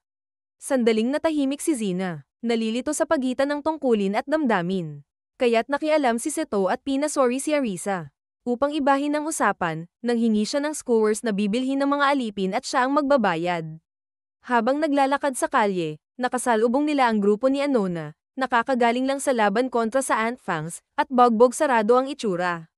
Ayon sa kanila, may nakita silang grupo ng Rat Knights na tumawid sa hangganan, kaya't inakala nilang dahil dito inatake sila ng Ant Fangs. Matapos gamutin ni Zina ang mga sugat ng tatlo, isang sigaw ang biglang narinig. Ito pala ay mula kay Junie, na nakita ang grupo ni Natama na nakakakuha ng higanteng langgam. Nang suriin ni Seto ang paligid, nakita niyang may paparating na kawan ng Ant Fangs patungong lungsod. Agad siyang nagutos sa mga babae na maghanda sa pagdepensa. Bagamat marami ang kalaban, mabababa lang ang level nila, level 3, at kaya itong harapin ng hukbo kahit walang tulong ni Seto. Sa katunayan, marami sa mga ito ay hindi man lang makalampas sa simpleng barrier. Dahil wala si Lulo sa labanan, inutusan ni Seto si Arisa na dalhin siya sa ligtas na lugar, habang sina Pochi at Tama ay inatasang protektahan ng Inn. Habang si Seto at Liza ay patungong harap ng labanan upang lumaban kasama ng hukbo, gaya ng inaasahan, hindi naging katapat ng lakas ni Nayina at ng kanyang grupo ang mga langgam. Dahil din sa karagdagang suporta mula kina Seto at Liza, iilan lamang sa mga langgam ang nakalusot sa depensa. Ngunit ang mga nakalusot ay agad namang nalipol ng grupo ni Pochi at Tama. Sa pamamagitan ng pagsubaybay, napansin ni Seto na may ilang langgam na nakapasok sa opisina ni Noddy. Kaya iniwan niya si Liza upang asikasuhin iyon habang siya naman ay nagtungo sa brokerage office. Pagdating niya roon, ginamit ni Seto ang kanyang warhammer upang lipulin ang mga langgam sa loob. Gayunpaman, hindi pa rin makakaakyat si Noddy sa itaas dahil ang hagdan ay nababalutan pa ng asidikong bakas ng mga langgam. Habang naghahanap si Seto ng bagay na maaring ipantakip sa hagdan upang makadaan si Noddy. Biglang lumitaw ang manager nito at tumulong sa kanila. Bilang pasasalamat, hinalikan ni Noddy ang dalawang binata. Ipinaliwanag ni Noddy na ang kanyang manager ay hindi isang elf gaya ng inaakala ng marami, kundi isang espiritu ng kagubatan. Ang kalituhang ito ay nagugat pa noong unang henerasyon ng mga bayani na tinatawag na elf ang mga nilalang na may mahabang tainga, at patuloy na nadala ang maling paniniwala sa paglipas ng libong taon. Pagkaalis nila sa lugar, nakita ni Seto ang hukbo na abala sa pagtatapon ng mga bangkay ng langgam. Nang makita ni Hina si Seto, agad siyang tumakbo papunta rito ngunit nadapa siya at bumagsak sa katawan nito. Ipinahayag ni Hina ang kanyang panghihinayang na naputol ang kanilang lakad, at bagaman nais pa niyang ipagpatuloy ito, kailangan muna niya itong ipagpaliban dahil sa ibang mga gawain. Samantala, napansin ni Seto na si Liza ay pinipilit ng isang lalaking sundalo na ibenta ang isang monster core. Agad niyang natukoy na sinusubukan ng lalaki na samantalahin ang mga regulasyong pambansa para sa pandaraya. Kaya kinuha ni Seto ang kanyang lisensya bilang mangangalakal at hiniling sa lalaki na gumawa ng resibo para sa transaksyon. Tutol ang lalaki at sinabing hindi na kailangan dahil hindi naman ito pagnanakaw. Ngunit bilang isang responsableng mangangalakal, iginiit ni Seto ang kahalagahan ng maayos at tapat na transaksyon kahit pa sa mga Diyos. Dahil sa pagiging masinop ni Seto, natuklasan niyang maling halaga ang isinulat ng lalaki sa resibo. Kaya hiniling niya ang tamang bayad. Ang karagdagang pera ay nakatulong sa kanila pagdating ng gabi, kung saan nakapaghanda sila ng marangyang salo-salo. Nadagdagan pa ito ng mga putaheng regalo mula sa may-ari ng inn bilang pasasalamat kina Pochi at Tama sa pagprotekta sa inn laban sa pag-atake ng mga langgam. Habang nagdiriwang, napansin ni Seto na hindi pa rin maganda ang pakiramdam ni Lulo, kaya lumabas siya upang bumili ng gamot para rito. Sa kanyang paglalakad, nakasalubong niya ang dalawang individual na minsan na niyang nailigtas sa maze. Dahil sa taos-puso nilang kagustuhang makabawi, hindi na siya tumanggi sa kanila. Dinala siya ng mga ito sa isang tavern kung saan ilang mga dalaga ang nagsisilbi malapit sa kanyang mesa. Pagkaalis niya sa tavern, napansin ni Seto ang isang balahibo ng kwago at narinig ang mga tunog ng laban mula sa isang eskinita. Agad siyang tumakbo papunta sa pinanggagalingan ng ingay at nadatnan ng ilang misteryosong nilalang. Mabilis niyang inilabas ang kanyang baril upang harapin sila. Napagtanto niya na ang hinahabol ay ang tinaguriang Rat Knight na binanggit ng grupo ni Anona. Kahit sugatan, nakiusap ang Knight kay Seto na iligtas muna ang prinsesa. Dinala ni Seto ang dalawa sa bahay ni Noddy, ngunit nadatnan niyang tulog ito pati ang manager. Kaya kinailangan niyang buksan ang pinto gamit ang lockpick. Dahil sa ingay, bumaba ang dalawa at nadatnan si Seto. Agad siyang humingi ng paumanhin at ipinaliwanag na gusto niyang ipakilala ang isang kakilala sa manager. Ngunit nang makita ng manager ang Rat Knight, itinanggi nitong kilala niya ito. Pala, ang nais talagang ipakita ni Seto ay hindi ang Knight kundi ang munting sprite na si Mia. Na agad nakilala ng manager. Ayon dito, Mia nga ang pangalan niya. Nang makarinig ng kaunting ingay, nagising ang bata ngunit matapos niyang purihin ang kagwapuhan ni Seto, muli itong natulog. Sa sandaling iyon, lumala ang kondisyon ng matandang rat engineer kaya nagpa siya si Noddy na tumawag ng pari. Gusto ring sumama ni Seto dahil hindi siya mapakali sa paglabas ni Noddy mag-isa sa ganoong oras. Kinabukasan, nang malaman ni Arisa na nakapunta si Seto sa Blue Tower, sinermonan niya ito. Aniya, kahit may bata at sariwang magandang babae na sa bahay, hindi pa rin ito marunong mag-enjoy at puro amoy balahibo ng hayop ang katawan. Ipinaliwanag ni Seto na lumabas siya para bumili ng gamot para kay Lulo at aksidenteng nailigtas niya ang isang beastman na halos mamatay na. Nang marinig iyon, nagsimangot si Arisa at tinanong kung lalaki o babae ang kanyang nailigtas. Bagaman sinabi ni Seto na lalaki iyon, nag-isip pa rin si Arisa ng kung ano-anong haka-haka, kabilang na ang hinalang baka gusto ni Seto ng fencing kaya hindi siya nito pinapansin. Nagising naman si Lulo dahil sa ingay ng kanilang pagtatalo. Kaya agad na inabutan siya ni Seto ng gamot at sinabing alagaan ang kanyang kalusugan. Pagkatapos magpalit ng damit, nagtungo siya kay Noddy. Ayon dito, nalampasan na ng rat engineer ang kritikal na kondisyon. Hindi naman sugatan si Mia, pagod lang talaga ito. Ayon sa manager, nagpapakita si Mia ng mga sintomas ng matagal na pagkaubos ng mana. Nang gamitin ni Seto ang kanyang appraisal skill, napag-alaman niyang hindi naman may sakit o isinumpa si Mia. Bagaman mabagal, unti-unti namang bumabalik ang kanyang mana. Nabanggit ni Noddy na makakatulong ang mana potion sa pagpapabilis ng paggaling, pero napakamahal nito. Isa pang paraan ay dalhin si Mia sa mga lugar na sagana sa mana tulad ng ley lines o mga pinagkukunan ng mana. Sa kasamaang palad, dalawa lang ang lugar na tumutugma sa mga ito, ang kastilyo ng Count at ang lambak ng dragon. Sakop na ang huli, kaya nag-aalangan si Seto kung pupunta siya roon. Ngunit bago pa siya makapagdesisyon, narinig niya ang ingay mula sa itaas at napagtantong gising na si Mia. Kaya hiniling niya kay Noddy na puntahan ang bata. Pagkakita kay Seto, sinabi ni Mia na isa siyang spirit user. Bagaman hindi pa nakakita ng espiritu si Seto, ipinaliwanag ni Noddy na tanging mga may kakayahang makita ang espiritu lamang ang makakakita sa kanila. Pagkatapos magpaliwanag, sinabi niyang maghintay si Seto kay Mia habang siya ay magluluto sa ibaba. Nang sila na lang dalawa, tinanong ni Seto kung ano ba talaga ang espiritu. Laking gulat niya nang ilarawan ito ni Mia bilang isang bagay na napakalambot at makintab. Dahil wala siyang alam, sinubukan ni Seto na turuan si Mia ng good morning sa lengguwahe ng mga elf. Sa pamamagitan nito, natutunan niya ang wika at nalaman niyang ang mga espiritu ay naninirahan sa mga ley lines upang palakasin ang mga ito. Matagal na niyang iniwan ang kanyang mga alaga kaya humingi siya ng pahintulot na makaalis. Ngunit dahil ayaw pa siyang paalisin ni Mia, nangakong babalik agad si Seto. Pagbalik niya sa lodge, nadatnan niyang tinuturuan ni Arisa ng pagsusulat ang mga batang beastkin. Sinuri ni Seto ang kanilang natutunan, at napansin niyang lahat ng mga larawan ng hayop ay tinatawag ng mga bata na karne. Dahil nakangiti silang lahat, hindi na rin nagawa ni Arisa na itama ang kanilang sagot. Kaya kalaunan, si Seto na mismo ang nagtama sa mga ito dahil sa kanyang pag-aalala para sa kinabukasan ng mga bata. Makalipas ang ilang sandali, biglang lumitaw si Martha at sinabihan si Junie na tigilan na ang paglalaro at bumalik na sa trabaho. Ngunit labis siyang nagulat nang sabihing natapos na ng dalaga ang lahat ng gawain. Lumabas na, sa tulong ni Natama at Pochi, mabilis na natapos ni Junie ang lahat. Pagkatapos, habang tanghalian, ikinwento ni Seto sa lahat ang tungkol kina Mia at sa Mouse Knight. Nang malaman nilang isa pala siyang prinsesa, agad nagpahayag ng interes ang mga dalaga na makilala siya. Sasama rin si Lulo dahil mas gaman na ang kanyang pakiramdam. Nang makita na nila si Mia, lahat ay namangha, hindi lang sa kanyang kagandahan kundi pati na rin sa kulay ng kanyang buhok. Dahil dito, nakaramdam ng kapanatagan si Seto sa pag-iiwan kay Mia sa piling ng mga bata. Gayunman, tila kaya lang makipag-usap ni Mia sa mga hindi niya kilala dahil nandoon si Seto. Maya-maya, nang bumaba si Seto, biglang nagtanong si Noddy kung isa ba talaga siyang mangangalakal, dahil nagtataka siya kung bakit wala itong karwaheng dala gaya ng iba. Narinig ito ni Seto at pabirong ipinagyabang na tumakbo raw ang kanyang kabayo matapos sundan ng isang bumagsak na bituin. Natawa si Noddy sa sagot at nagpahayag ng balak na ipakilala siya sa isang tindahan ng karwahe. Isa kasing kaibigang mangangalakal ng manager ang malapit ng magretiro at nais ibenta ang karwaheng gamit pati na ang 2 kabayo. Nagpasalamat si Seto sa suhestyon, ngunit sinabi niyang wala siyang lisensya para magmaneho ng karwaheng hila ng kabayo.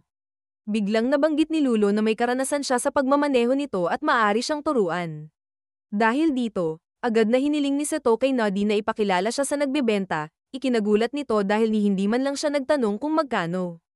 Sa kabutihang palad, may karwaheng dumaan sa bintana ng bahay sa mga oras na iyon, kaya ginamit ni Seto ang kanyang estimation skill upang tansyahin ang halaga nito.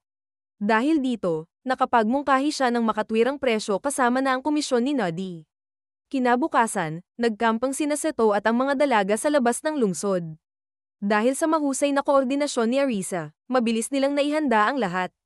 Nilikha pa ni Arisa ang ilang gamit gaya ng takor mula sa lumang mundo. Habang kumukulo ang tubig, gumawa ng ingay ang grupo ni Natama, kaya ipinaliwanag ni Seto na normal lang ang tunog na iyon kapag nagiging singaw ang tubig. Ngunit sumingit si Arisa at sinabing hindi iyon maiintindihan ng mga bata. Kaya pinasimple niya ang paliwanag, kapag kumulo ang tubig, naglalabas ito ng puting usok, at kapag malakas ang usok, kaya nitong itulak ang takip ng takor. Para rin itong hangin na umiihip at gumagawa ng tunog. Pagkatapos kumain, habang pinapanood ni Seto ang mga batang naglalaro, bigla niyang napansin ang 3 puting tuldok na papalapit. Sila ang mga batang beastkin na binigyan niya dati ng pagkain. Gusto nilang magpasalamat kay Seto, kaya namita sila ng maraming prutas para ibigay sa kanya. Bagaman gusto niyang tanggapin ito para hindi masaktan ang damdamin ng mga bata, inisip niyang mas kailangan nila iyon. Kaya kinuha niya ang karne na hindi nila naubos at ibinigay ito sa 3, sabay sabing gusto nila itong ipamigay dahil sobra-sobra ito. Kinabukasan, ibinigay na ni Noddy ang karwahe kay Seto. Sa sandaling iyon, iminungkahi ni Arisa na gamitin ito upang ihatid pa uwi si Mia. Agad namang pumayag si Seto, ngunit sinabi niyang kailangan muna niyang makipag-usap sa manager. Habang hinihintay bumalik ang manager, sinamantala ni Seto ang pagkakataong hingi ng tulong ni Lulu para turuan siyang magmaneho ng karwahe. Habang nakikipag-ugnayan kay Lulu, napansin niyang naging komportable ito, lalo na nang mabanggit ang pangalan ni Arisa, ang kanyang kapatid. Sa pag-uusap nilang iyon, napagtanto ni Seto na hindi alam ni Lulu na may alaala ng past life si Arisa. Sa tulong ni Lulu, natutunan ni Seto ang driving skill ng karwahe, at mabilis niya itong napaabot sa pinakamataas na antas matapos lamang ang ilang pagsasanay. Habang nasa daan, napagod si Lulu, kaya huminto sila. Biglang naramdaman ni Seto ang kakaibang presensya. Pagtingala niya sa sanga ng puno, nakita niya ang isang itim na kwagong pusa na matalim ang titig sa kanya bago ito lumipad at dumapo sa dumaraang karwahe. Pagbalik nila sa brokerage office, nakita ni Seto na nandoon din ang mga bata. Dahil sa mana potion na dinala ng manager, kaya nang lumabas ni Mia. Bilang pagdiriwang sa paggaling ng prinsesa, iminungkahi ni Arisa na magdaos ng selos-salo si Seto, at agad siyang pumayag upang hindi madismaya ang mga bata. Habang namimili sina Lisa at Lulu ng mga kailangang gamit, muling nakita ni Seto ang itim na kwagong pusa na tila nanunood sa kanila. Pagpasok niya sa bahay ni Noddy, ipinaalam nitong nagising na si Ginoong Daga. At agad itong nagpasalamat kay Seto. Ipinakilala niya ang sarili bilang Mai, at ikinwento ang lahat ng nangyari kay Mia. Ayon sa kanya, kinidnap si Mia ng isang bruha at ikinulong sa isang lugar na tinatawag na grotto. Pagkatakas niya, nakasalubong niya ang grupo ni Mai, na sinubukang dalhin siya sa manager sa lungsod na ito. Ang pag-atake ng mga lumilipad na langgam sa lungsod ay isinisiri nila sa parehong bruha. Naramdaman ni Seto na si Yuya, ang manager, lang ang nakakaalam ng buong katotohanan. Ngunit tila ayaw nitong magsalita kaya hindi na siya nagpilit. Bigla na lamang narinig ni Seto ang mga sigaw ng mga dalaga mula sa ibaba. Agad silang bumaba ni Yuya at nalaman nilang natakot ang mga ito sa kulog. Sa sandaling iyon, nakita ni Tama ang itim na kwagong pusa sa loob ng gusali, at biglang lumitaw mula rito ang isang lalaking nakasuot ng itim na balabal. Gumamit ito ng mind magic upang kontrolin ang lahat ng naroroon. Ngunit hindi tinablan si Arisa dahil isa rin siyang gumagamit ng ganitong uri ng mahika. Si Seto man ay nakalaban ito dahil gising na ang kanyang skill, na naaktiba matapos siyang ma-enchant ni Arisa noon. Nang gamitin ni Seto ang kanyang appraisal, nalaman niyang ang pangalan ng kalaban ay Jen, isang pangalan na nagpapaalala sa kanya ng bida sa isang dula. Sinubukan ni Jen na kunin si Mia, ngunit agad siyang pinigilan ni Seto at nagpakilalang isang mangangalakal. Ngunit iginiit ni Jen na siya ay isang inapo ng bayani at wala siyang balak manakit, gusto lang niyang ibigay sa kanya si Mia. Tumanggi si Seto dahil mahalaga sa kanya si Mia bilang isang kaibigan.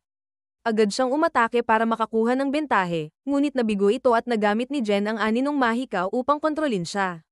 Nang makita ang kanyang amo na nasa alanganin, gumamit ng mahika si Arisa at umatake. Tinawag siyang parang isang mumurahing undead ng kalaban kaya gumanti rin ito ng mahika. Ngunit agad itong pinigilan ni Seto, at tumulong din si Yuya, na nagbigay ng pagkakataon kay Seto na makatakas mula sa Shadow Whip ni Jen. Gayunpaman, malaki pa rin ang agwat ng kanilang kapangyarihan. Ayaw madamay ang lahat, kaya sinubukang isuko ni Mia ang sarili. Ngunit pinagalitan siya ni Arisa, habang palihim na nagkakanta ng incantation. Napansin nito ni Seto kaya siya ang sumubok kumausap kay Jen upang ilihis ang atensyon nito. Bagaman alam na niya ang pagkakakilanlan ng kalaban, kunwari pa rin siyang nagtatanong upang makakuha ng oras. Nang matapos na ang paghahanda, sinabi ni Arisa kay Seto na umurong siya upang umatake. Ngunit nabigo pa rin ito, kahit pa ginamit ni Arisa ang isa sa kanyang pinaka-natatanging mahika. Sa sandaling iyon, nang makita ni Jen ang lilang buhok ni Arisa, napagtanto niyang isa siyang reincarnated person, isang taong muling isinilang sa mundong iyon. Higit pa rito, sinabi niya kay Seto na payuhan ng dalaga na iwasan ang paggamit ng kapangyarihang ginamit niya kanina, kung ayaw niyang maging laruan sa kamay ng mga Diyos. Pagkasabi nito, bigla niyang hinablat si Mia at gumamit ng Shadow Whip upang harangin si Seto habang inaanyayahan siyang sumunod sa kanya patungo sa isang lugar na tinatawag na The Cradle. Kung hindi siya natatakot mamatay. Dumating din sa puntong iyon ang grupo ni Lisa, at sinabi ni Seto sa kanila na alagaan ng iba habang siya ay susunod sa kalaban. Nangako siyang babalik ng ligtas kasama si Mia. Pagdaan niya sa gate, napansin ni Seto na napunta siya sa isang lugar na walang tiyak na anyo o hangganan. Sa espasyong iyon, unti-unting nababawasan ang kanyang lakas at pisikal na resistensya. Hindi rin niya magamit ang kanyang map scanning skill. Matapos magmuni-muni, napagtanto ni Seto na ang lugar na ito ay parang isang laro. kaya ginamit niya ang kanyang karunungan bilang isang programmer at matagumpay na nabasag ang balakid ng espasyo. Ang sumunod na tanawin ay tila isang banal na templo kung saan naroroon din si Mia, at inaalagaan siya ng may lubos na paggalang at pag-aalaga. Biglang lumitaw si Jen, labis na nagulat na nakarating doon si Seto. Inakusahan niya ito ng pandaraya dahil ang tanging makakarating lamang sa silid na iyon ay ang mga nakakabihag ng buong cradle. Dahil dito, nagduda si Seto na baka si Jen mismo ang tagapamahala ng espasyong iyon. Ngunit sagot ni Jen, hindi ito laro kundi isang hamon. Ang sinumang bayani na nagnanais makarating sa lugar na iyon ay dapat munang sakupin ang cradle upang magkaroon ng karapatang hamanin ang Immortal King, na siya mismo. Ngunit hindi interesado si Seto sa mga ganoong bagay. Ang tanging layunin niya ay mailigtas si Mia. Subalit hindi pa niya ito magagawa, dahil itinulak siya palabas ng silid ni Jen, na nagnanais na ipasubok muli kay Seto ang lahat ng pagsubok sa loob ng cradle mula simula. Sa puntong ito, muli nang magagamit ni Seto ang kanyang map scanning skill, at gamit ito, napag-alaman niyang ang cradle ay nasa hangganan ng teritoryo ni Count Ray, isang lugar na sagana sa mana. Dahil dito, hindi na siya masyadong nag-alala para kay Mia. Gayunman, ayaw niyang bumalik nang wala man lang nagawa, kaya nagpasya siyang ipagpatuloy ang pagsagip sa dalaga. Sa pagpasok niya sa pintuan ng susunod na bahagi ng cradle, agad siyang hinarap ng ilang mga kalaban, mga mababang lebel na halimaw lamang na hindi nakabanta sa kanya. Dahil sa kanyang map scanning, natuklasan niyang may kabuang 200 palapag ang cradle, at ang mga ito ay hinati sa mga grupo ng 10. Bawat ika-20 palapag, mayroong spiral staircase na nagpapahintulot sa kanya umakyat pa. Ngunit, habang papataas siya, palakas ng palakas ang mga halimaw. Habang nagpapatuloy, nakita ni Seto ang isang nilalang na natutulog sa likod ng mga dahon. Nang ito'y magpakilala, napagtanto niyang isa pala itong Dryad. Inakala ni Seto na kung matatalo niya ito, makakaakyat siya sa susunod na palapag. Ngunit dahil ubos na ang mana ng Dryad, ipinagpaliban nito ang kanilang labanan. Habang nagmamasid, sinabi ng Dryad na gwapo raw si Seto, kaya tinanong siya nito kung pwede ba siyang maging kanya. Bukod pa roon, gutom daw siya, at humiling ng pagkain. Nagalok si Seto ng tuyong karne, ngunit tumanggi ang Dryad, mana raw ang kailangan niya. Dahil wala ng ibang paraan, pumayag si Seto na ibahagi ang kanyang mana sa pamamagitan ng isang halik. Matapos matanggap ang malaking dami ng mana mula sa binata, nasiyahan ang Dryad at binuksan ang daan patungo sa mas malalim na bahagi ng cradle. Sa kanyang paglalakbay, nadiskubre ni Seto ang isang lumang laboratorio at isang tala-erawan ni Toya, na kabilang sa isang tribong elf. Ayon sa journal, kakaiba ang kahinaan ng tribong ito pagdating sa attachment sa buhay at sa kagustuhang lumaban. Dahil dito, maraming kabataang elf ang namatay sa loob ng mga maze. Kaya nilikha ang cradle upang palakasin ang kanilang kagustuhang mabuhay. Ngunit sa loob ng 100 taon, wala pang matagumpay na nakatapos nito. Inamin ng tagapaglikha ng cradle na isa itong pagkakamali, kaya isinara niya ito hanggat hindi pa ito kailangan ng lahing elf. Sa pangalan pa lamang, inakala ni Seto na si Toya ay may kaugnayan kina Mia at sa manager, kaya pinaghinalaan niyang iyon ang dahilan kung bakit mahalaga si Mia sa lugar na ito. Paglabas niya sa silid, tinanong niya ang Dryad kung paano siya makakaakyat sa mas mataas na palapag. Masiglang sinabi nito na tumayo lang siya sa gitna ng mga fairy mushrooms at tanungin kung anong palapag ang nais niyang puntahan. Nang sabihin ni Seto na gusto niyang puntahan ang master room ng cradle, sinabi ng Dryad na imposible iyon. Hanggang 100th floor lang ang kaya nitong dalhin siya. Doon daw matatagpuan ang mga defense knights, na sobrang lakas. Pagdating sa ika-100 palapag, hinarap ni Seto ang 3 batang babae na halos magkakamukha, at katabi nila ang isang napakalakas na golem. Dahil wala pang preparasyon, sinabi ng mga babae na huwag muna siyang umatake at maghanda muna siya ng armas bago nila siya tanggapin ng maayos. Ayon sa kanila, makakaraan siya kung matatalo niya ang guard team ng kwartong iyon, at may gantimpala rin siyang matatanggap kung magwawagi siya. Pagkatapos magsalita, inutusan ng gitnang babae ang level 30 Iron Golem na umatake kay Seto. Napansin ni Seto ang salitang EMITH sa ulo nito, kaya binaril niya ang letrang E na naging myth, ibig sabihin ay patay. Dahil dito, agad na natalo ang golem. Bagamat pre-programmed ang mga dalaga, nagpakita sila ng pagkabigla, bagaman medyo blandang ekspresyon. Napagtanto rin nilang hindi nila kayang labanan si Seto, kaya matalino nilang piniling umatras. Ang ika-7 sa kanila ay gumamit pa ng estratehiya para patagilan ang oras habang tumatakas ang dalawa. Ngunit kahit siya ay mabilis na tinalo ni Seto gamit lamang ang isang suntok. Matapos niyang ipahinga si number 7 sa isang maayos na lugar, sinimulan niyang galugarin ang ika-100 palapag. Doon, nakakita siya ng maraming armas at mamahaling potion, kaya kumuha siya ng ilang mahalagang gamit. Habang nagpapatuloy, napansin niya ang dryad sa palapag na iyon na tila nalanta. Inakalang patay na ito, diniligan niya ito upang tumahan. Ngunit biglang nagising ang dryad, kinuha ang bag ng tubig at uminom. Pagkatapos, hiniling din itong bigyan siya ni Seto ng mana tulad ng ginawa sa unang dryad. Matapos makatanggap ng malaking dami ng mana, muling nabuhay ang dryad. Ipinaliwanag nito na ang lahat ng dryad ay magkakaugnay, kaya alam nito ang mga nangyayari sa mas mababang palapag. Tinanong ni Seto kung hanggang saan niya siya kayang dalhin. Ngunit nawalan na ng koneksyon ang dryad sa itaas na palapag, kaya hanggang 180th floor lamang siya may hahatid. Pagdating doon, nalaman ni Seto na may mga bug na pumutol sa mga baging na nag-uugnay sa mga palapag. At habang pinag-uusapan pa nila ito, biglang lumitaw ang mga bug. Kahit na marami sila, hindi pa rin sila naging banta kay Seto. Sa kabilang banda, labis na ikinagulat ni Jen ang bilis ng pag-akyat ni Seto sa cradle. Ngunit hindi iyon ang pakay ni Seto, ang tanging gusto niya ay palayain ni Jen si Mia ng payapa. Gayunman, para sa mangkukulam, wala pa ring sapat na kakayahan si Seto upang direktang labanan siya. Kinailangan munang harapin ni Seto ang mga tauhan ni Jen upang matamo ang karapat-dapat na titulo bilang isang bayani. Kapag nagtagumpay siya, ipagkakaloob ni Jen ang isang banal na espada na matagal nang nawala. Sinabi pa ni Jen na kung ibibigay ni Seto ang espadang iyon sa kahit sinong hari, pagkakalooban siya nito ng kaluwalhatiang lampas pa sa kanyang imahinasyon. Kasunod nito, tinawag ni Jen ang lahat ng kanyang tauhan upang harapin si Seto. Napansin ni Seto na may mga bagong karagdagang kalaban, bagamat 7 lamang sila, dahil natalo na niya ang isa sa mas mababang palapag.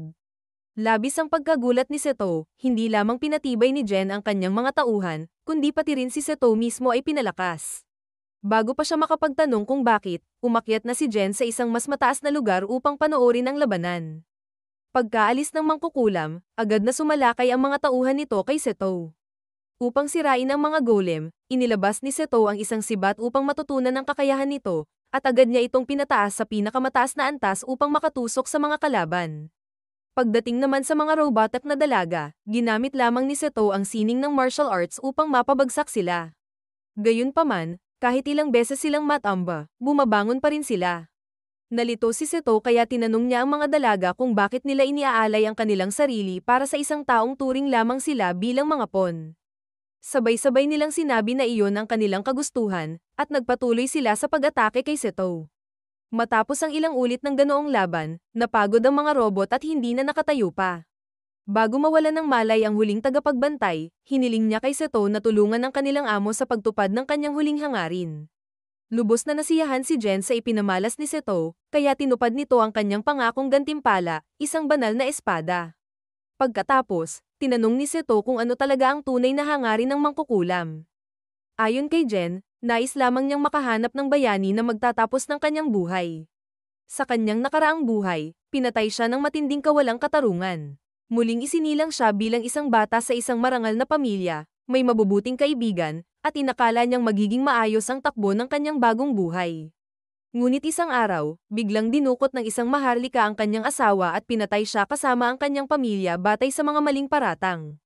Dahil sa grasya ng Diyos, siya ay muling nabuhay upang maghayganti sa naturang maharlika. Ginawa niyang undead ang kanyang pamilya at nang matapos ang paghihiganti, hinanap niya ang paraan upang mamatay at muling makasama ang kanyang mahal sa buhay. Ngunit dahil sa pagpapala ng Diyos, hindi siya maaaring mamatay. Kaya't naging isang immortal king of darkness si Jen, at ngayong dumating na ang bayani na kanyang inaasam, hiniling niya kay Seto na palayain siya bago pa siya tuluyang maging isang demon lord. Walang dahilan para tumanggi. Tinupad ni Seto ang kanyang hiling gamit ang banal na espada. Habang naglalaho si Jen, taos-puso siyang nagpasalamat kay Seto, kahit hindi maitago ang galak sa kanyang mukha, na muli na niyang makakasama ang kanyang asawa. Subalit, habang tuluyang naglalaho si Jen, narinig ni Seto ang kakaibang boses, ngayon ay nanalo ka, ngunit sa susunod ay iba na ang magiging kalalabasan. At kasabay ng pag-alis ng tinig na iyon, biglang nag-anunsyo ang system na nagsimula na ang self-destruction process ng Cradle. Agad tumakbo si Seto upang gisingin si Mia at tinanong kung alam nito kung paano itigil ang pagbagsak ng Cradle, ngunit wala rin siyang ideya. Napagtanto ni Seto na wala namang balak si Jen na saktan si Mia at nag-iwan pa ito ng escape route para sa kanya. Tinawag niya ang mga robot guard sa paligid ni Mia at inutusan si Mia na mauna nang umalis dahil kailangan pa niyang iligtas ang isa pang tao. Matapos makalabas si Mia ng ligtas mula sa cradle, tumalon si Seto pababa ng diretsyong sa ika-180 na palapag. Gamit ang butas na nalikha sa laban kontra sa ilang halimaw, bumaba siya patungo sa ika-100 palapag upang hanapin si number 7. Matapos siyang matagpuan, dinala niya ito kay Gerard, ang Dryad, upang humingi ng tulong para makatakas mula sa punong cradle. Upang may sigawa ito, kailangan ni Gerard ng mga binhi at enerhiya. Salamat sa mga prutas na ibinigay ng mga bata mula sa lahing hayop, natugunan agad ang unang kondisyon. Ngunit ang pangalawang kondisyon ay nangangailangan ng 3 beses na mas maraming enerhiya. Agad pumayag si Seto dahil buo na ulit ang kanyang mana. Nagsimula ng sumipsip ng enerhiya si Gerard at nagtagumpay na i-connecta ang sarili sa punong nasa labas ng cradle, kaya't nakatakas ng mabilis ang buong grupo ni Seto. Binalaan din siya ni Gerard na kailangan na niyang tumakbo dahil ang cradle ay nagiging isang dagat ng asin matapos itong bumagsak. Hinimok ni Seto si Gerard na tumakas din, ngunit tumanggi ito. Hanggat nabubuhay ang kagubatan, kaya pa raw niyang mabuhay. Pagkatapos nito, natutunan ni Seto ang lahat ng kasanayang makatutulong sa mabilis na pagtakbo at pag-navigate ng lupain, ngunit hindi pa rin iyon sapat upang makatakas sa rumaragasang alon ng asin. Nakakita siya ng isang lawa at naalala ang prinsipyo ng takor, kapag kumulo ang tubig, ito'y bumubuga ng singaw. Kaya't gumamit siya ng mga fireball upang pakuluin ang tubig ng lawa at gawing pumuputok na pader ng singaw, na siyang nagpabagal sa pagdating ng dagat ng asin. Dahil dito, nakalayo siya sa panganib at nakarating sa ligtas na lugar. Pagsapit ng bukang liwayway, sinalubong siya ng grupo ni Yuya at ng kanyang mga alipin. Maging si Lisa, na kilala sa lakas, ay hindi napigil ang maluha sa sobrang tuwa. Nang makita ni Arisa si Seto, agad niyang naalala ang babala ni Jen, na dapat niyang pigilan si Arisa sa madalas na paggamit ng kapangyarihang ipinagkaloob ng Diyos, baka matulad siya sa sinapit ni Jen.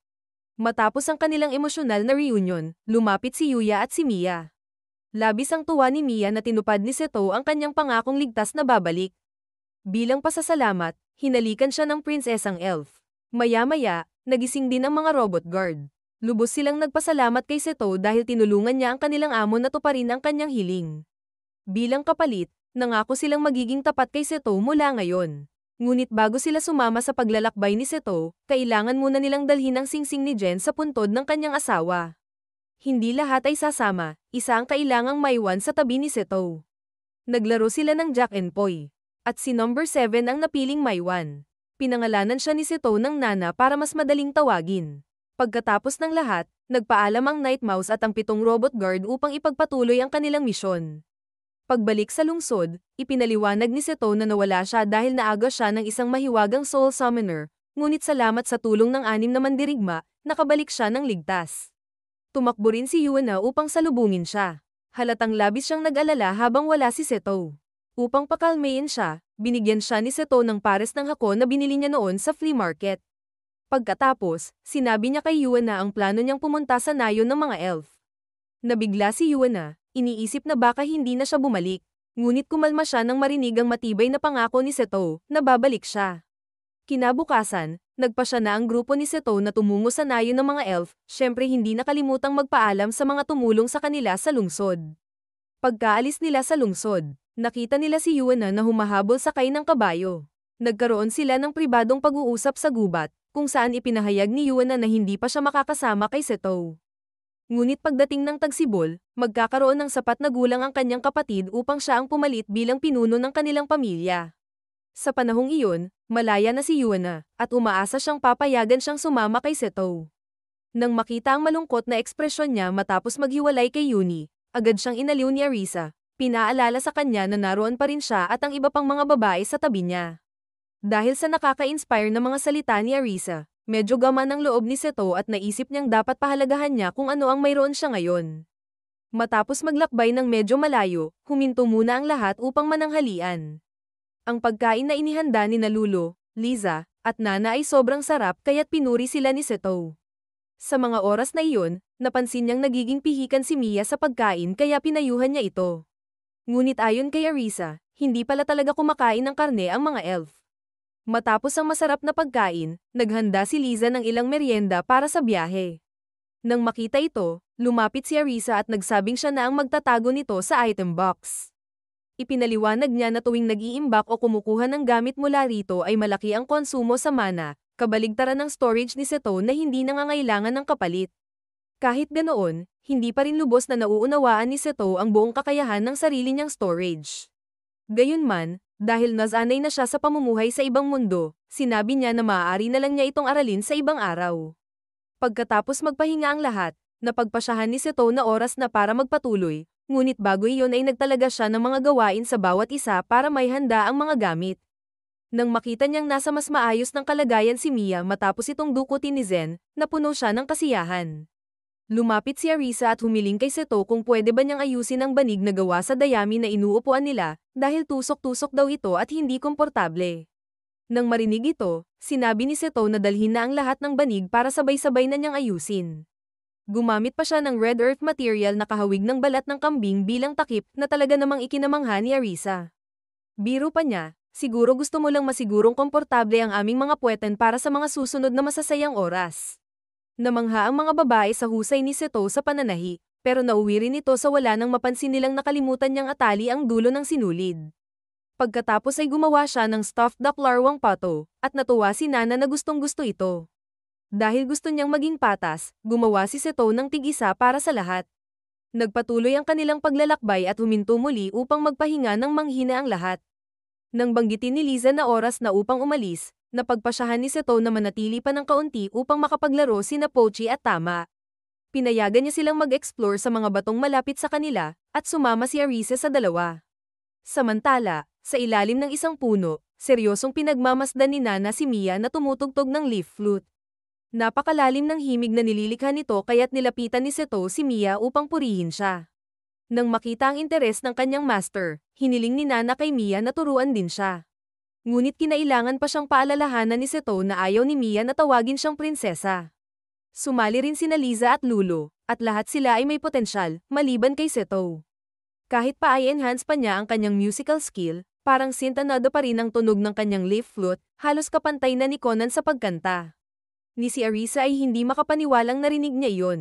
Iwinaksi na lang iyon ni Arisa at inanyayahan silang lumakad patungo sa isang partikular na lugar.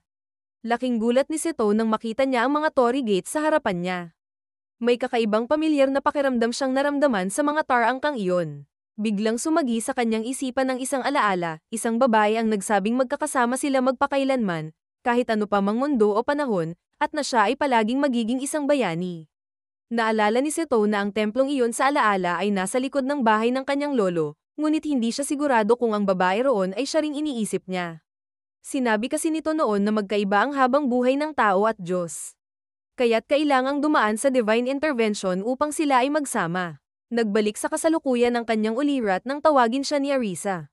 Tiningnan niya ang kanyang status at walang senyales ng mental attack. Naalala niyang gumawa siya noon ng laro na base sa templong iyon pero hindi niya matandaan kung may ganong eksena talaga sa totoong buhay, kaya't inisip niyang baka galing lang ito sa laro o sa isang bagay na kahawig. Nang suriin pa niya ang mga gates, napagtanto niyang iyon pala ay travel gate ngunit ito ay sira at wala ng silbi. Pagbalik ni Seto, agad siyang sinalubong ni Pochi na masayang ipinakita ang kanyang mga nakuha. Samantala, si Lulo ay sumama kay Liza upang matutong magkatay ng karne. Napansin ni Seto na balot ng putik si Pochi mula sa panghuhuli ng kuneho kaya tinanong niya si Mia kung marunong ba ito ng water magic na gaya ng light washing mula sa life magic. Sinagot siya ni Mia na hindi raw niya alam ang ganoong klaseng mahika. Dumating din si Tama, dala-dala ang fire arrow wolf na nakuha ni Pochi. Nasa kabila ng pagiging halimaw ay mukhang kaibig-ibig. Agad na lumapit si Arisa at humiling na mahawakan ito. Ngunit dahil isa itong klase ng halimaw, binalaan siya ni Seto na mag-ingat. Sa kasamaang palad, dahil hindi niya ito hinawakan ng mahigpit, nakatakas ito na siyang labis na ikinalungkot ni Tama. Humingi ng tawad si Arisa, at sinabi ni Tama na ayos lang. Ngunit nang makita ni Seto na nanatili pa ring malungkot si Tama, inalo niya ito at sinigurong basta't ligtas siya, may iba pang pagkakataon sa hinaharap. Samantala, umalingaw-ngaw ang tiyan ni Pochi sa sobrang pagod sa panghuhuli. Agad na kumuha ng pagkain si Arisa mula sa item box para sa lahat. Kahit hindi mainit ang pagkain, buong puso pa rin itong kinain ng mga bata. Nagpatuloy muli ang kanilang biyahe. Sa isang panahong walang masyadong ginagawa, sinilip ni Seto ang kanyang storage at may natuklasan siyang aklat tungkol sa illusion techniques na automatikong napunta sa kanyang inventaryo matapos niyang matalo si Zen. Sa pamamagitan ng aklat na ito, napagtanto niya na ang mahika sa mundong ito ay compatible sa mga programming language, na para bang isang programmer ang lumikha nito. Dahil dito, naintindihan ni Seto na ang life magic ay komplikado at kakaiba kumpara sa ibang mahika. Sa halip na manggaya lang, pinag-aralan niya ang mga kailangang teknik ng life magic at kinopya ang ilang bahagi ng water magic algorithm upang makagawa ng panibagong mahika. Habang abala siya sa pag-aaral, bigla niyang napansing may malambot siyang hinihigpitan. Nang alisin niya ang research window, nakita niyang ang hinahawakan pala niya ay ang dibdib ni Nana. Agad siyang pinaratangan ni Arisa at Mia na bastos, bagaman si Nana mismo ang siyang nagdikit nito sa kamay niya. Biglang may lumitaw na maraming puting tuldok sa mapa, na natukoy bilang mga mouse people. Naalala ni Seto ang sinabi noon ni Elder Mouse na naglakbay upang hanapin ang kanyang mga nawawalang kasamahan na nagprotekta kay Mia.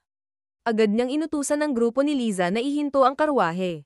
Lumapit siya sa isa pang driver ng karwahe para makipag-ayos sa pagpapalaya ng mga mouse people. Nang muling magtagpo ang mga ito at si Princess Mia, agad silang yamakap sa kanya at labis ang pasasalamat nila kay Seto sa pagligtas sa kanya at sa kanila. Ngunit dahil may mas mahalagang misyon, agad din silang nagpaalam. Kinahapunan, nais ni Seto na madagdagan ng supply ng pagkain kaya't nagpunta sila ni Tama upang mangaso ng USA. Pinili niyang isama si Tama upang mapasaya ito matapos ang nangyaring insidente sa lobo. Gayunman, nagkaputikan na naman ang mga babae kaya't hiniling ni Seto kay Mia na subukan ang bagong mahikang ginawa niya. Ginamit niya ang water magic upang lumikha ng cleansing bubbles na matagumpay na nagtanggal ng lahat ng dumi sa katawan ng mga bata.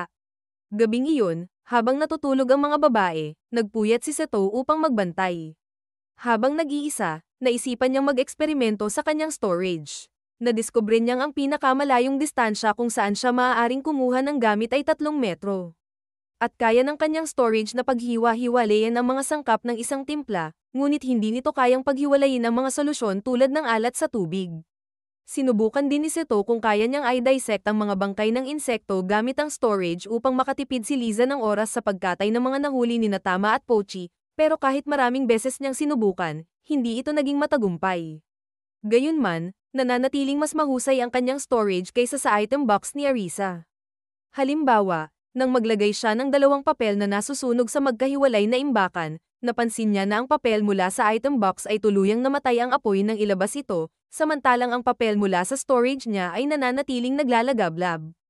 Kinabukasan, naghanda si Seto ng masaganang almusal para sa kanyang mga aliping kasama, na niluto niya kagabi pa at itinago sa storage upang manatiling mainit. Matapos magagahan, nagpatuloy muli ang kanilang paglalakbay. Pagkaraan ng mahabang biyahe, muli silang nagkita ni Elder Mouse at ng kanyang grupo. Nakagawa na sila ng libingan para sa mga mouse warriors na nagbuwis ng buhay upang protektahan si Mia. Nang makita ito, lumapit si Mia sa libingan at kumanta ng dasal upang bigyang kapayapaan ang mga kaluluwang pumanaw.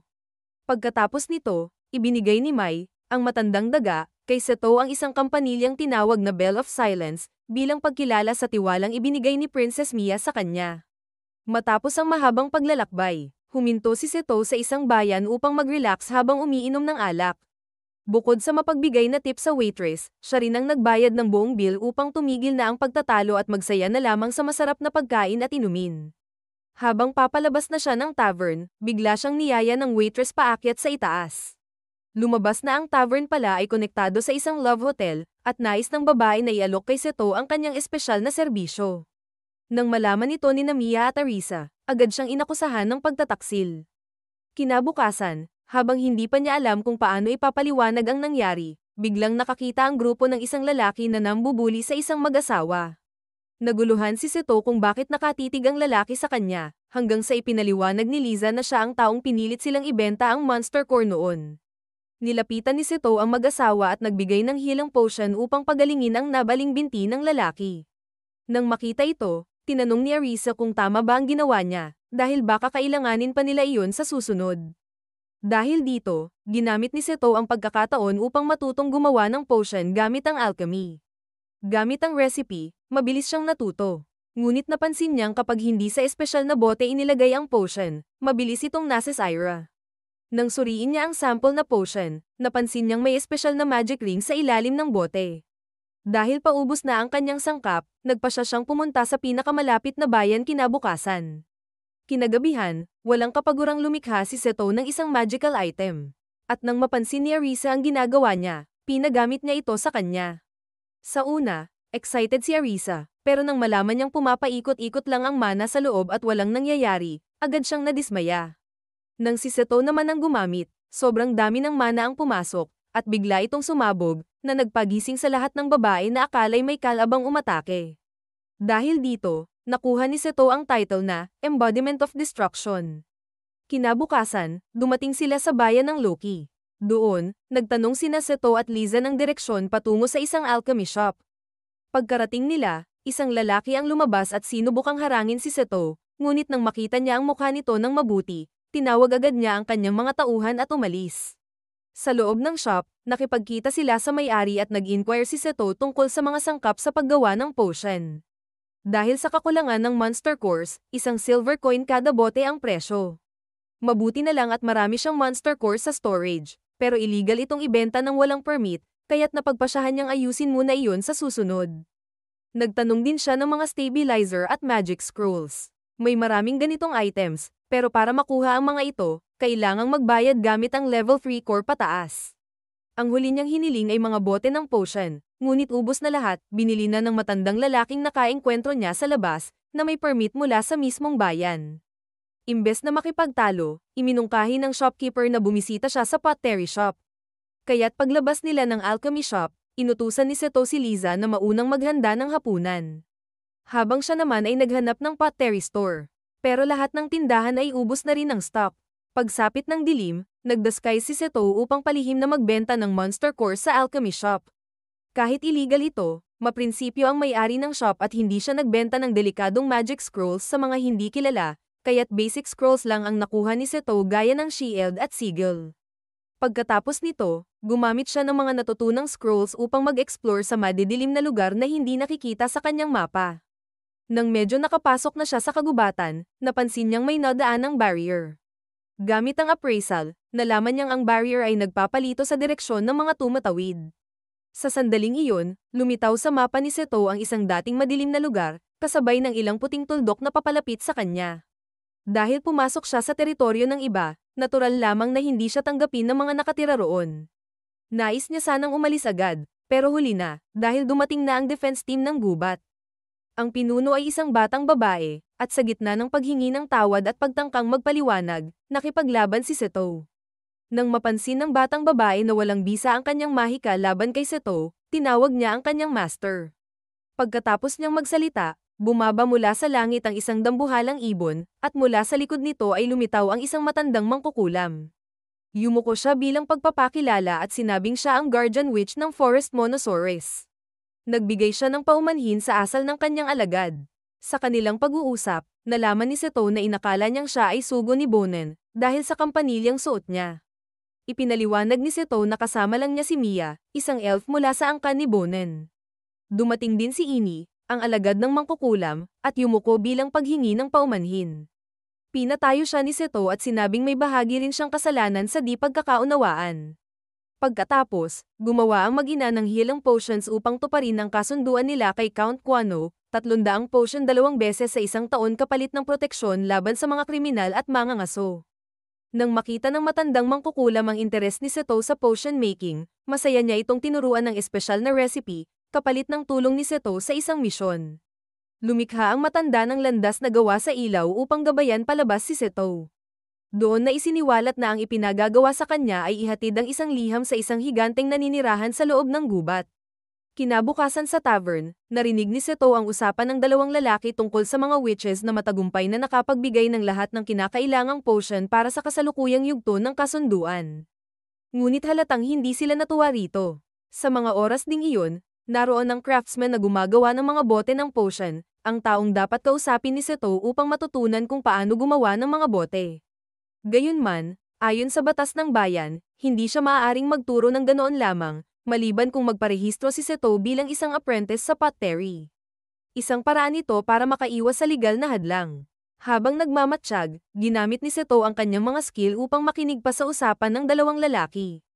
Napag-alaman niyang ang lalaking may puting buhok ay may balak maging Panginoon ng bayan, hindi lamang townhead. Biglang dumating si Arisa, kasama ang dalawa pang babae, at tinawag si Seto pabalik dahil oras na para matulog. Kinabukasan, habang nangunguna si Seto at ang mga babae papunta sa pottery workshop, bigla niyang napansin si Ini na hinahabol ng mga kaina-hinalang tao.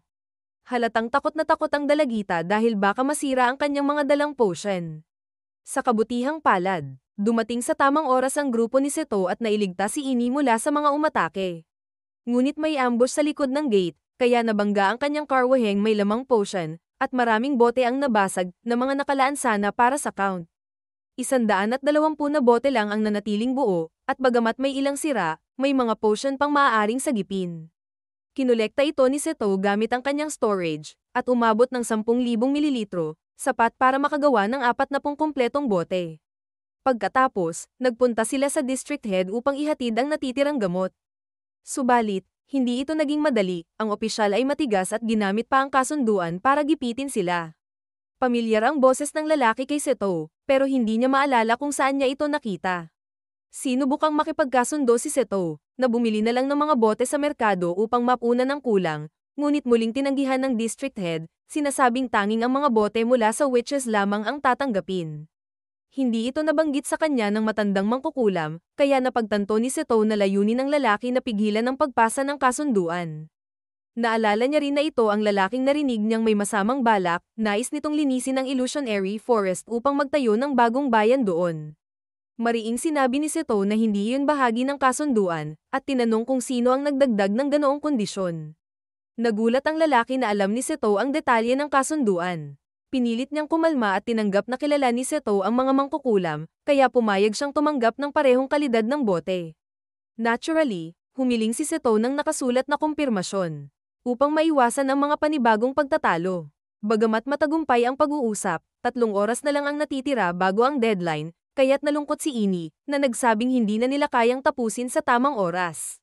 Sa puntong iyon, dumating ang grupo ni Liza, dala ang maraming sangkap sa paggawa ng potion. Ngunit kahit may sangkap na, sinabi ni Ini na imposible pa rin ito dahil kulang sila ng mga bote. Doon naunawaan ni Seto kung bakit may mga bumibili ng napakaraming bote, at bakit tila kalmado ang dalawang lalaking kalaban. Nang ipahayag nilang kailangan pa nila ng 180 bottle casings, namangha ang may-ari ng pottery workshop, ngunit hindi siya isinangkot ni Seto, humiling lang siyang manghiram ng pugon kiln. Nang maunawaan ng may-ari ang kalagayan nila, pumayag siyang tumulong sa paggawa ng mga casings. Nag-assign si Seto ng mga gawain sa bawat isa, hinihikayat ang mga babae na magkaisa upang malampasan ang pagsubok. Hindi naging madali ang gawaing ito, lalo na para sa mga bago sa pottery, dahil mahirap kontrolin ang centrifugal force ng umiikot na mesa. Tanging si Seto lang ang naging matagumpay sa pagbubuo gamit ang skill system. Ang susunod na problema ay ang pagpapatuyo, aabutin ng 5 araw sa panahon ngayon. Kung ipapasok agad sa kiln, paputok ang mga ito. Dahil dito, gumamit ng system si Seto upang lumikha ng magic na kayang alisin ang moisture, ngunit hindi ito sapat. Kaya't pinatesting niya ito kay Mia, at saka nagpatuloy sila sa paggawa ng mga bote. Nang makumpleto na ang dami, ipinasok na ng may-ari sa kiln ang lahat ng bote. Habang hinihintay itong lumamig, tumulong ang grupo sa paggawa ng potion kasama si Ini. Nang matapos ito, bumalik sila sa kiln. Sabi ng may-ari, kailangan na lang hintayin na lumamig, at maaari na itong gamitin pagsapit ng dapit hapon. Biglang dumating ang isang kaina-hinalang negosyante, kasama ang mga tauhan, nag-akusang ilegal ang ginagawa ng grupo ni Seto. Ayon sa batas ng bayan, ipapasira niya ang kiln, kaya't nabiyak ang lahat ng bote. Pagkaalis ng mga salarin, humingi ng paumanhin si Seto sa may-ari ng kiln.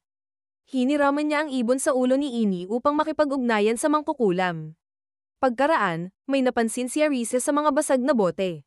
Ngumiti si Seto, at inamin niyang nilagay niya ang mga depektibong bote sa kiln upang linlangin sila. Ang tunay na bote ay agad niyang inilipat sa storage nang makita niya ang kaina-hinalang negosyante. Kumuha siya ng isa at ipinakita kay Arisa, ngunit bigla itong nabasag dahil sa biglaang pagbabago sa temperatura. Dito, naalala ni Seto ang dating eksperimento sa item box, kung saan ang papel na nasusunog ay napatay ang apoy nang ilabas ito. Sinubukan niya ngayon ang bote, mula storage item box storage. Naging matagumpay ang eksperimento, naging malamig ang bote at hindi nabasag. Dinala na nila ang mga bote sa opisina ng lalaking may puting buhok upang pirmahan ang delivery confirmation. Bagamat duda ang negosyante, natahimik siya nang kumpirmahin ng mga tauhan ng Count ang buong kwento. Nang tanungin siya kung anong trick ang ginamit nila, simple lang ang sagot ni Seto, dahil sa pagtutulungan ng lahat. Hiniling ni Seto na pirmahan agad ang dokumento. Ngunit tumanggi ang district head at nagpaka-deafening. Bigla namang dumating si Count Kahano, at sinabing siya na mismo ang pipirma para kay Seto. Nalaman niya ang lahat ng kalokohan ng district head dahil ikinwento ito ng mangkukulam, kaya ginamit ni Seto ang ibon sa ulo ni Ini upang ipaalam ito. Dahil dito, nagpaka-agresibo ang district head at nagcast ng spell laban sa Count, pero walang bisa ito dahil hindi ordinaryong tao ang Count, mataas ang antas niya. Nang halos patayin na sila ng Count, agad na umeksena si Seto at pinabagsak sila, pinipigilan ng madugong wakas. Tinanong ng Count kung bakit niya ginawa iyon. Sagot ni Seto, may mga bata pong naririto. Napangiti ang Count, ibinalik ang kanyang espada, at sinabing, napakabuting kaibigan ng mangkukulam ang taglay niya. Pag-alis ng Count, muling humingi ng paumanhin si Seto sa may-ari ng pottery workshop, ngunit tinanggap ito ng buo ng matanda, dahil nabigyan na siya ngayon ng pahintulot mula sa Count na makipagkalakalan ng malaya. Bilang pasasalamat, binigyan siya ni Ini ng isang mahiwagang parol, at iginawad naman ng matandang mangkukulam kay Seto ang titulong, kaibigan ng mangkukulam. Pagkatapos noon, ipinagpatuloy ng grupo ang kanilang paglalakbay, at kinabukasan, nagising si Seto at nakita si Nana na nakaupo sa ibabaw niya. Akmang hahawakan na ni Seto ang katawan ni Nana nang mahuli sila ni Arisa. Agad itong pumagitna upang pigilan ang anumang malaswang maaaring mangyari. Ngunit, ipinaliwanag ni Nana na gusto lamang niyang ipaayos kay Seto ang kanyang platform system. Para gawin ito, kailangan ni Seto na ilagay ang kamay niya malapit sa puso ni Nana at mag-channel ng mana doon. Sa puntong ito, bigla namang lumitaw si Mia at nagmungkahi na sa halip na dibdib ni Nana ang hawakan, mas mabuting likod na lang ang hawakan ni Seto. Aniya, malapit pa rin ito sa puso ni Nana at hindi bababa ang bisa ng pag-channel ng mana. Kahit likod lang ang nahawakan ni Seto, gumawa pa rin si Nana ng mga ungol na hindi kanais-nais marinig sa harap ng mga magulang. Dahil dito, nagselos ng husto si Arisa at nagnasa na siya na lang ang nasa pwesto ni Nana. Tuwing makatanggap si Zina ng sulat mula kay Seto, ipinagmamalaki niya ito sa kanyang mga kasamahan at pagkatapos ay tumatawa siya mag-isa habang binabasa ang nilalaman ng liham. Samantala, sa grupo ni Seto, habang kumakain sila, dumating sina Liza at Pochi dala ang isang uri ng ligaw na halaman. Ipinilit ni Pochi na ito ay nakakain dahil mabango raw ito. Dahil dito, si Seto ang naging guinea pig at unang tumikim. Laking gulat niya nang matuklasang matamis pala ito. Matapos mapatunayan na ligtas itong kainin, hinikayat niya sina Pochi at Tama na subukan din ito. Subalit imbes na normal na kainin ito, nilasahan nila ito habang nasa kamay pa ni Seto, dahan-daang dinidilaan. Nakita ito ni Arisa at agad siyang nag-abot ng pamunas kay Seto. Subalit halata na ginagamit niya ang pagkakataong iyon upang siya rin ay makadila sa kamay ng binata, kaya pinigilan siya ni Seto. Kinagabihan, hiniling ni Pochi kay Seto na basahan sila ng kwento. Ngunit hindi pa siya nakakalayo sa pagbabasa ng tatlo sa mga babae ay hindi na nakayanan ng antok at nakatulog. Kaya pansamantalang tumigil si Seto sa pagbabasa at sabay-sabay silang umakyat sa sasakyan upang magpahinga. Kinabukasan ng umaga, pagmulat ni Seto, napansin niyang napapalibutan siya ng mga babae. Lalong nagselos si Arisa dahil tila ba sobra ang saya ni Seto sa kanyang harem, kahit wala siya roon. Pagkatapos magising ng lahat, sabay-sabay silang nag-almusal at ipinagpatuloy muli ang kanilang